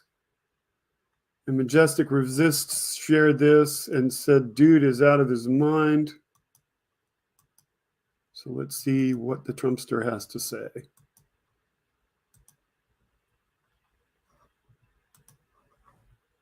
Many say don't punch down when talking about people like Chris Sununu or Sloppy Chris Christie or Ada Hutchinson. I call him Ada, not Asa, because of certain reasons. Or others. But sometimes it's necessary to talk badly about those that for no reason other than politics speak badly about you. Otherwise, the people that love you don't know whether or not they're for real. Are they saying? Okay, so let's go back. It's only like halfway played. Let's analyze this. You say don't punch down when talking about people like Chris Sununu or Sloppy Chris Christie or Ada Hutchinson, I call him. So he's saying that people are telling him he shouldn't punch down when talking about others, and he is calling Asa Hutchinson Ada Hutchinson because he's trying to indicate that he thinks that Asa Hutchinson is on the disability spectrum. Again, this man is reprehensible. He just constantly says things, whatever. Ada, not Asa, because of certain reasons. Or others. But sometimes it's necessary to talk badly about those that for no reason other than politics speak badly about you. Otherwise, sometimes he says it's good to talk badly about others who have nothing other than politics to talk bad about you. So basically, he's giving me carte blanche to talk about him because he's saying, you know, those who talk bad about others should be criticized for what they do. So Trump, you come on every single day and talk bad about other people. And basically you're letting us say bad things about you because you do that. the people that love you don't know whether or not they're for real. Are they? The people that love you don't know whether or not they're real. The people who love you don't know. The people who love you don't know whether or not they are for real. Yes, the people that love you, Donald Trump, do not know whether what you're saying is for real or not. They just take it for granted that it is. Isn't it amazing how much this man talks and he just reveals how, you know, everything he does is just utter bullshit. They're saying the truth. They're not. So sometimes you have to punch down and you have to say what's happening. Otherwise, they won't understand. Sometimes you have to punch down and say what's happening. Yes, I have to say what's happening. And what's happening is this man who should not be wearing a flag on his lapel is coming out constantly and talking about things that he knows nothing about and constantly trying to tell us what to think about everything that is totally converse backwards to the truth. Understand it's not fair to them. You have to put them in proper perspective, these bad people. Yes, we have to put them in proper perspective, these bad people. Yes, we put you in proper perspective. Hi, Elizabeth. Good evening. People, you have to put them in their place. You have to put them in their place, he says. Yes, we have to put you in your place, that your places should be behind bars. People like this are very destructive. And people like this are very destructive. Bad people are very destructive. Yes, you are, Trump. Really, you are. You have to tell the voters what it's all about. Yes, I have to tell the voters what it's all about. This guy is total inverse of the truth. Otherwise, why should they be able to understand it? Thank you very much. Yes. Thank me very much for correcting this dude. Oh, my goodness.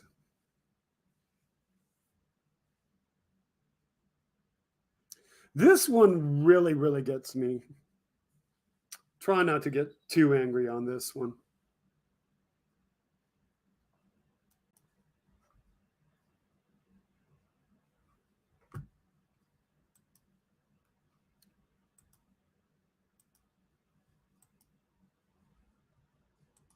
This one is one of my hot button issues.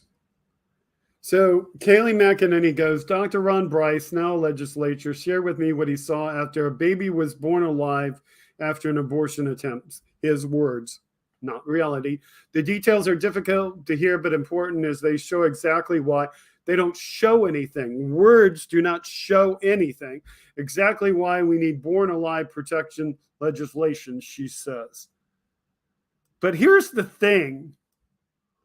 All of these people can talk and talk and talk and talk about how they believe that they have seen an abortion go wrong and the babies still live. But there is no way that American television will let them actually show a video, and therefore there is no proof of what they're asserting whatsoever. No proof will ever hit the airwaves whatsoever that proves the statement they're making, which means that they can say whatever they want, lie through their teeth, and get their base to believe it. But there's no truth in what they're saying. None whatsoever. Dr. Bryce, I had the pleasure of meeting you twice out at a pro-life event in Kansas, and I was so moved by your story. There were eyes in the room that were not dry when you shared it. You were in a hospital, you're a medical doctor, you heard a code blue, and tell us what happened. Thank you, Kaylee. It's great to be here. Yes. I'd like to see his medical doctor certificate and whether he still has it. I want proof. I was a medical resident practicing. I was on call for the neonatal intensive care unit when there was a code blue in the. Note, he doesn't tell you where. He probably can't. But he does not tell you where. Operating suites. And so I went expecting to see some sort of a cardiac arrest or something like that. But it wasn't anything like I imagined. When I burst into the room, the patient, female patient, was awake. She was on the operating table. The surgeons, the nurses weren't saying anything to me. And then I heard just. They're not supposed to be saying anything to you. You're not really supposed to be there. Because if you are supposed to be there, then they are talking to you. If you're there observing and you're not supposed to be there, they're not supposed to be talking to you. They're supposed to be saving their patient. Just to my right, in the corner on a metal table, was a premature infant, a baby boy who was crying. And then I realized. So if the baby boy is crying, the baby boy is alive. And again, you can't show us video or proof because you can't violate HIPAA law to actually prove all of these assertions of yours. In just a second that this had been an abortion where the baby had slipped. Excuse me, but how do you know that if nobody's talking to you? If nobody's talking to you, how do you know it's an abortion? At no point did you state that you read a chart or anything that indicates that you know how in the world that was an abortion. This is what irritates me about every one of these so-called first-person stories about so-called abortions that went wrong and somehow the baby survived, which are supposed to be, quote-unquote, ninth-month abortions or nearly ninth-month abortions. Prove it. Where's the documentation? You can't produce it. This is a crybaby story. This is made up bullshit. I don't want to watch any more of this. I just want to tear it apart because that's what it is. It's made up bullshit. Every single one of those stories. Because this is the United States of America, and there's no way they can ever show you the video, and there's no way they can ever prove to you that they're telling the truth. So therefore, I'm not going to believe them because they have an agenda.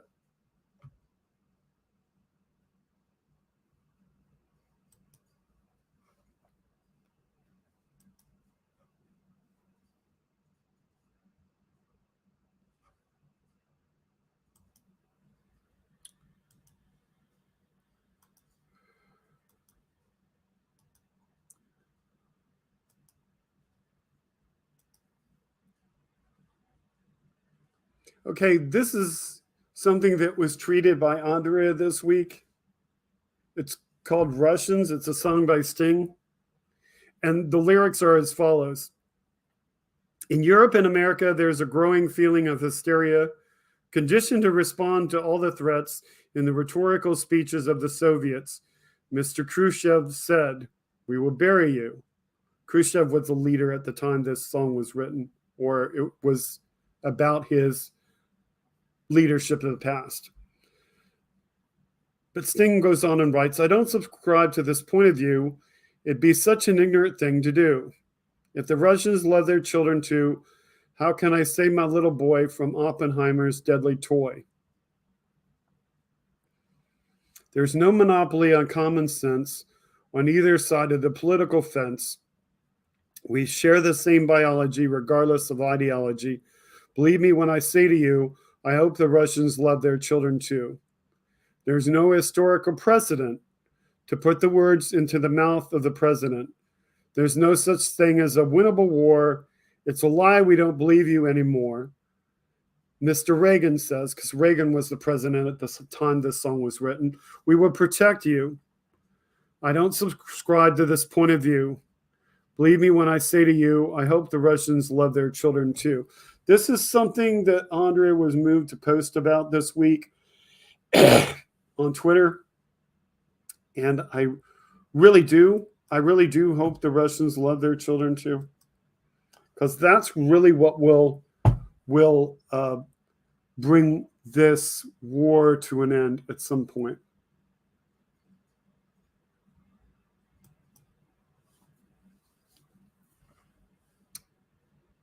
Noah Kassler had a tweet.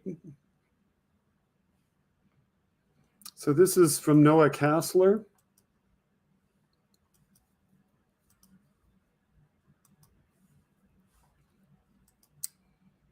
Noah Kassler said, "It's crazy that Prigozhin was the guy who funded the internet research agency that Russia used to interfere and help Trump in the 2016 election. He is mentioned over a dozen times in the Mueller report. Trump is so corrupt that whatever thug warlord wins, he has connections to them."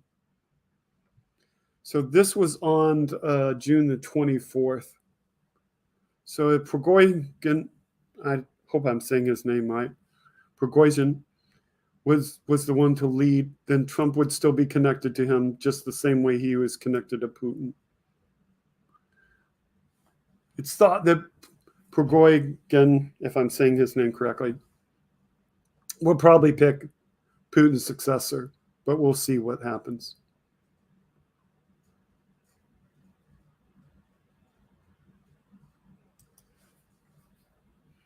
Got a few tweets to go over.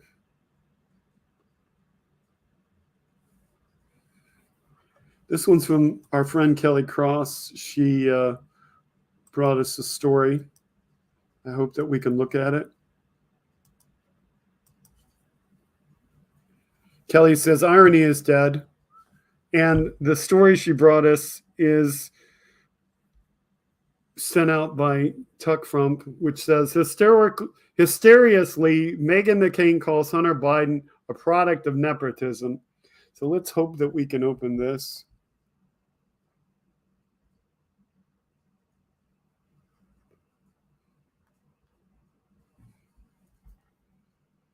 Don't know if we can open Political Zoom. We'll see.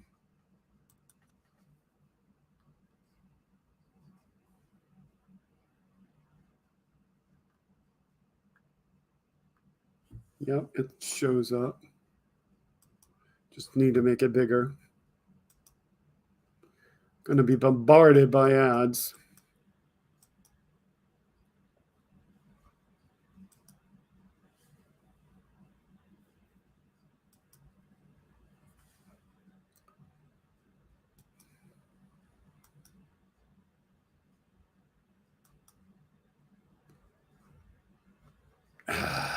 Ads and video clips that pop in, and more ads.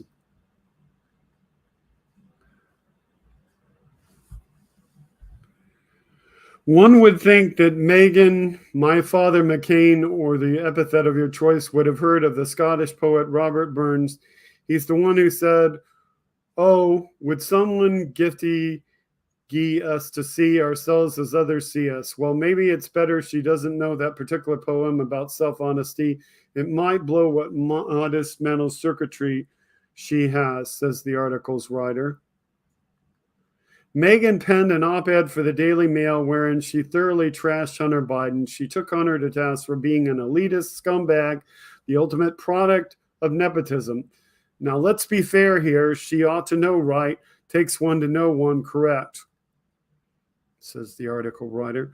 She wants to hang Hunter for having claimed to have been in the same room with Joe at the time in his life when he was practicing addict. And everybody knows that is not a time in people's lives when their veracity is, shall we say, the most stringent. But don't look to Megan for forgiveness.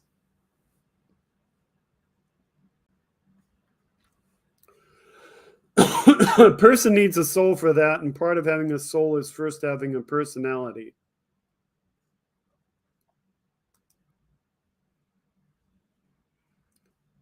People are still looking for hers. When we get any sign that she's actually human, we'll let you know.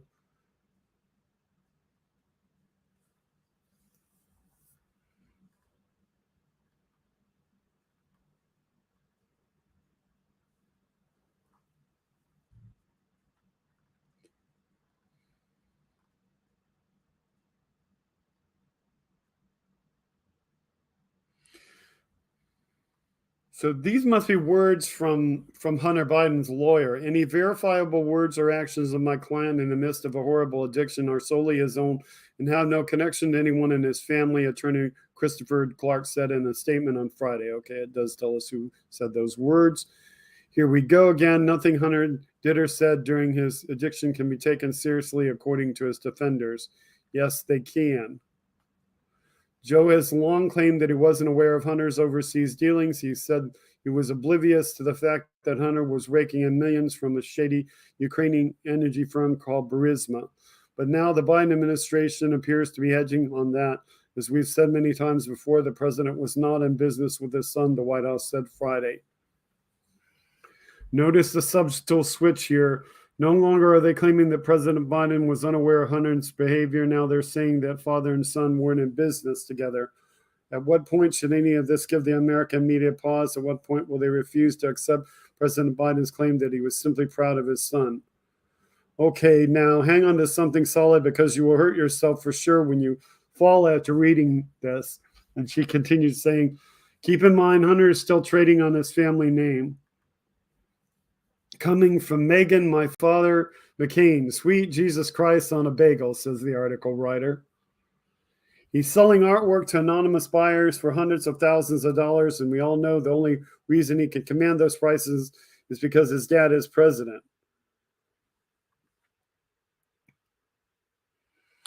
The article writer says, and we all know, honey, that the only reason you got into broadcasting as opposed to teaching kindergarten was because of your pappy, the senator. But she continued, but there's Hunter's lapping backs at the White House, sitting a few tables away from the Attorney General, jetting off to Ireland on an official trip with Pops, and showing up at numerous White House events. The White House State Dinner is not a family barbecue. It is a reflection of our nation's and Thursday night's image screen in America. As long as you're rich and powerful, anything goes.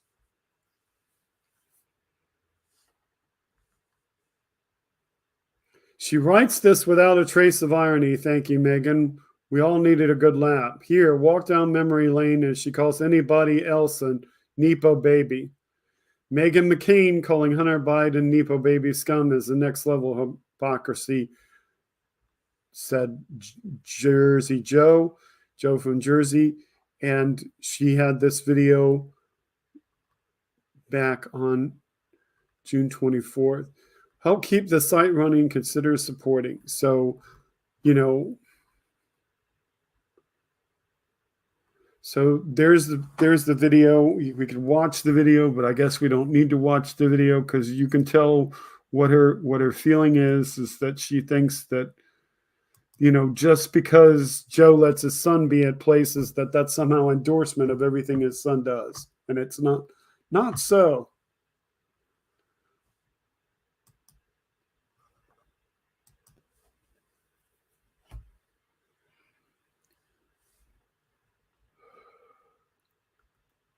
This is Trump on his business.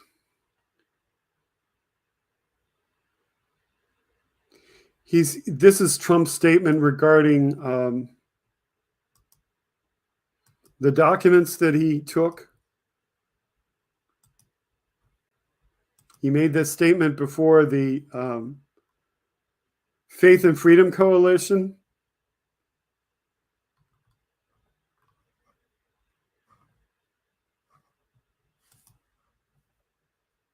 America first, and we're doing it for you. But even the New York Times, in a major article, big article, and they must hate, probably the writer was fired after he said this, but it said headlines, said that when it comes to asking for documents from former presidents, the only power that NARA has is to say, pretty please.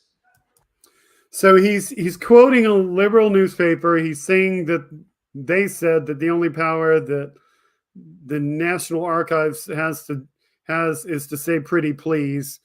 And so he's saying, that they said pretty please and he said no. Quote, asking nicely is about all they can do.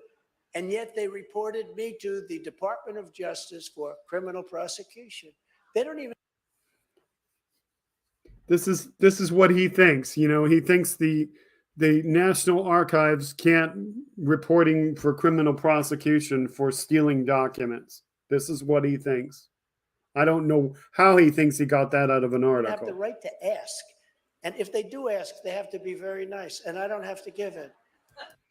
So he thinks that the National Archives has to be nice to him. Never mind the fact that he's not nice to anybody, not one single person. And yet I'm being prosecuted for this. And this is the New York Times saying it. Nothing like this has ever happened before, and hopefully will never happen again. Yes, we really do hope it never happens again. We really do hope we don't have an insurrectionist president who we have to prosecute. Would be nice to never have anybody like you again.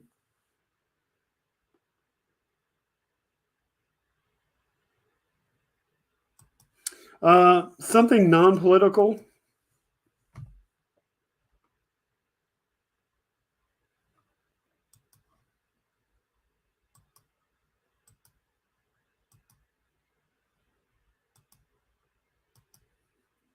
So this is Governor Josh Shapiro. They said it couldn't be done. There was pessimism in the air, one that lingered over our Commonwealth for too long. Today we proved them wrong. 12 days and I-95 is open.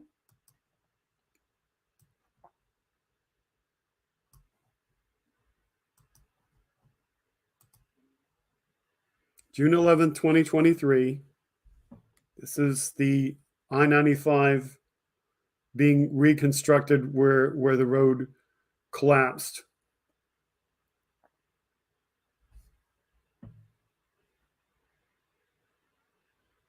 In just 12 days, finished on June 23, 2023.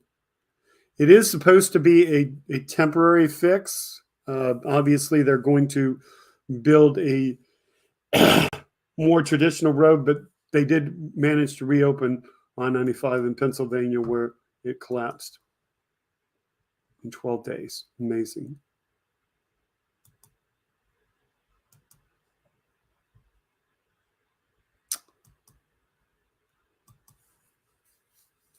This was Barack Obama's tweet on yesterday.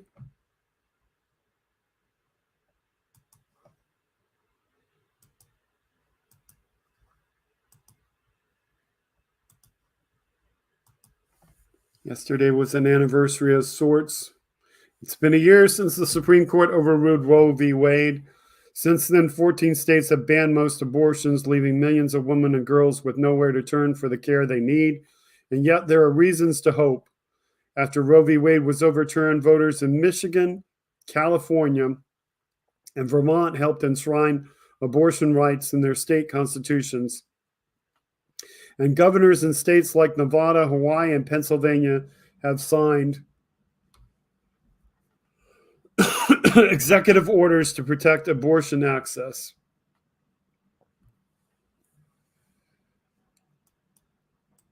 So that historic milestone yesterday.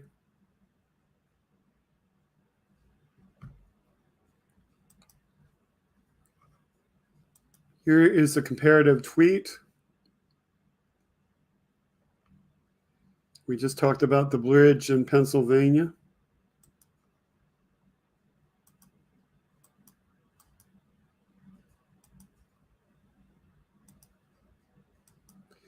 Jeff Tiedrich contrasts a bridge collapsed in Pennsylvania. The Democratic governor rebuilt it in 2 weeks. The power grid failed in Texas. The Republican senator, that would be Ted Cruz, fled to Cancun. Any questions?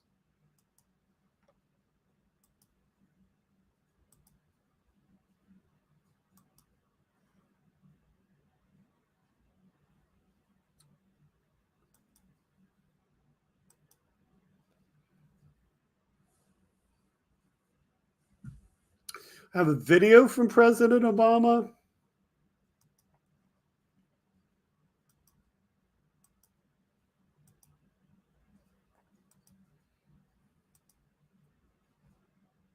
He says, I'm inspired by the courageous Africa, Asia, Pacific, and Europe Obama Foundation leaders I met in Athens, Greece. They're working on the most pressing issues facing our world, from climate change and human rights to empowering women and girls. And he asked us to take a look.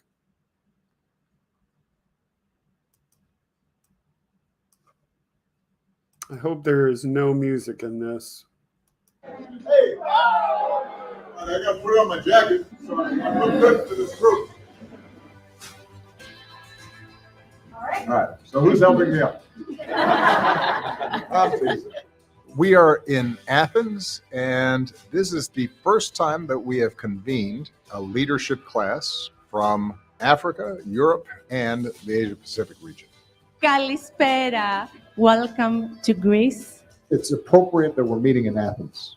When you think about the profound effect that Greece had on our world history, it's remarkable. East and West and North and South met, and there was trading, exchanges of ideas, much in the way that you've been doing over these last 2.5 days. Over the last several days, they've been in breakout sessions. They've been workshopping around issues, strategies, tactics to bring about social change. This generation of leadership coming forward is going to be acting locally, but they are definitely going to need that global perspective. We come from different nationalities, different cultures, speaking different languages. But one thing through the 5 days here is I learned that we do our work for love of community, for love of country. Part of it is having some perspective in terms of how long it takes to change societies and cultures. And it doesn't happen in a straight line. And I think I understood that going into the presidency. I understood it even better at the end of my presidency. What I tried to do in the sessions was to remind them that by definition, their work is hard and that they need to take a long view and not get discouraged if, in some cases, there's pushback and setbacks, because historically, that's how progress is made and social change comes about. If we want to be the change we want to see in the world, we need to always have hope. Our work may be incomplete, but it doesn't mean that we haven't, along the way, made incremental changes. Each of these cohorts are filled with young people who are doing enormously brave, courageous work. You've got folks who are working on climate change, anti-democratic trends inside their country. There's a young man who's a member of the Ukrainian parliament who's helping to mobilize young people, not just around the war effort, but also around rebuilding. So you hear stories like that of people who are already accomplishing so much and taking, in some cases, significant risks by challenging the way things have always been done. You can't help but be inspired by them. Meeting him in person was really, really inspiring to me. What he said in terms of our problems are not unique and that we need to work together really resonated with me. It was such a warming reminder that we are not alone. I hope that part of what's happened here in Greece is you recognize that as powerful as this group is, you've got people across oceans who are going through the exact same things and working on the exact same issues and have the exact same doubts. I continue to believe that you're on the right side of history, and I'm counting on you to carry the baton for us. The good news now is you know you're not doing it alone, and that should inspire you. It inspires me. All right. Thank you, everybody. Good job.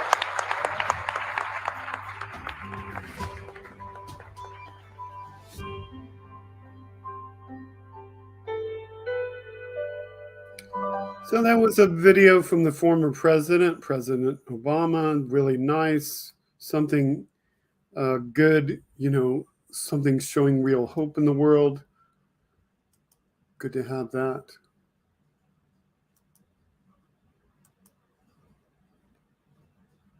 Don't need that. Talked about that enough.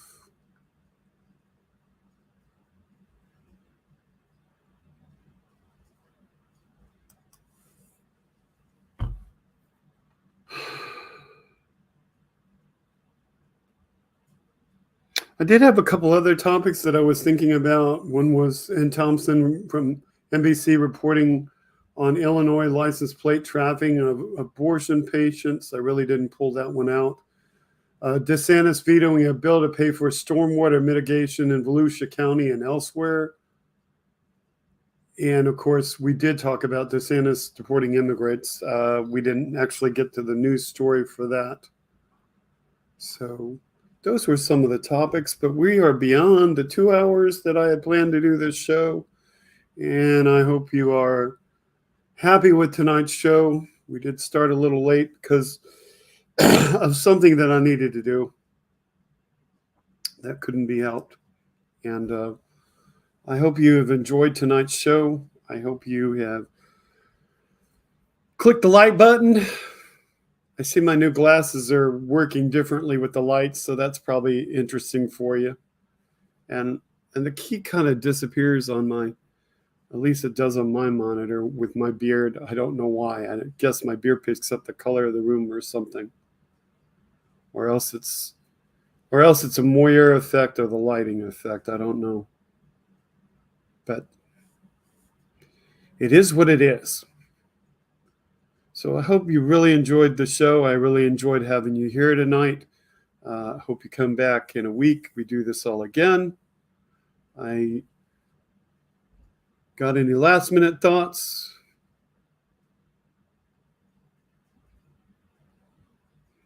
And thank you to those of you who were in the Zoom meeting the other night that know about that and what that was about. That was interesting. And okay. Oh, all right. So if you are like wanting to do more chatting and stuff, you can get with Andrea. You know, you can probably check out her chat and see what she wants to do. But other than that, we will see you next week, okay? With new topics and new stuff. And as always, keep plugging away. Keep getting people to vote for the Democratic candidates, or definitely somebody other than the MAGA Republicans. Okay?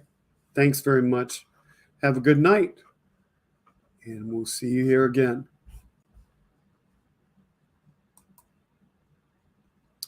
Finally close.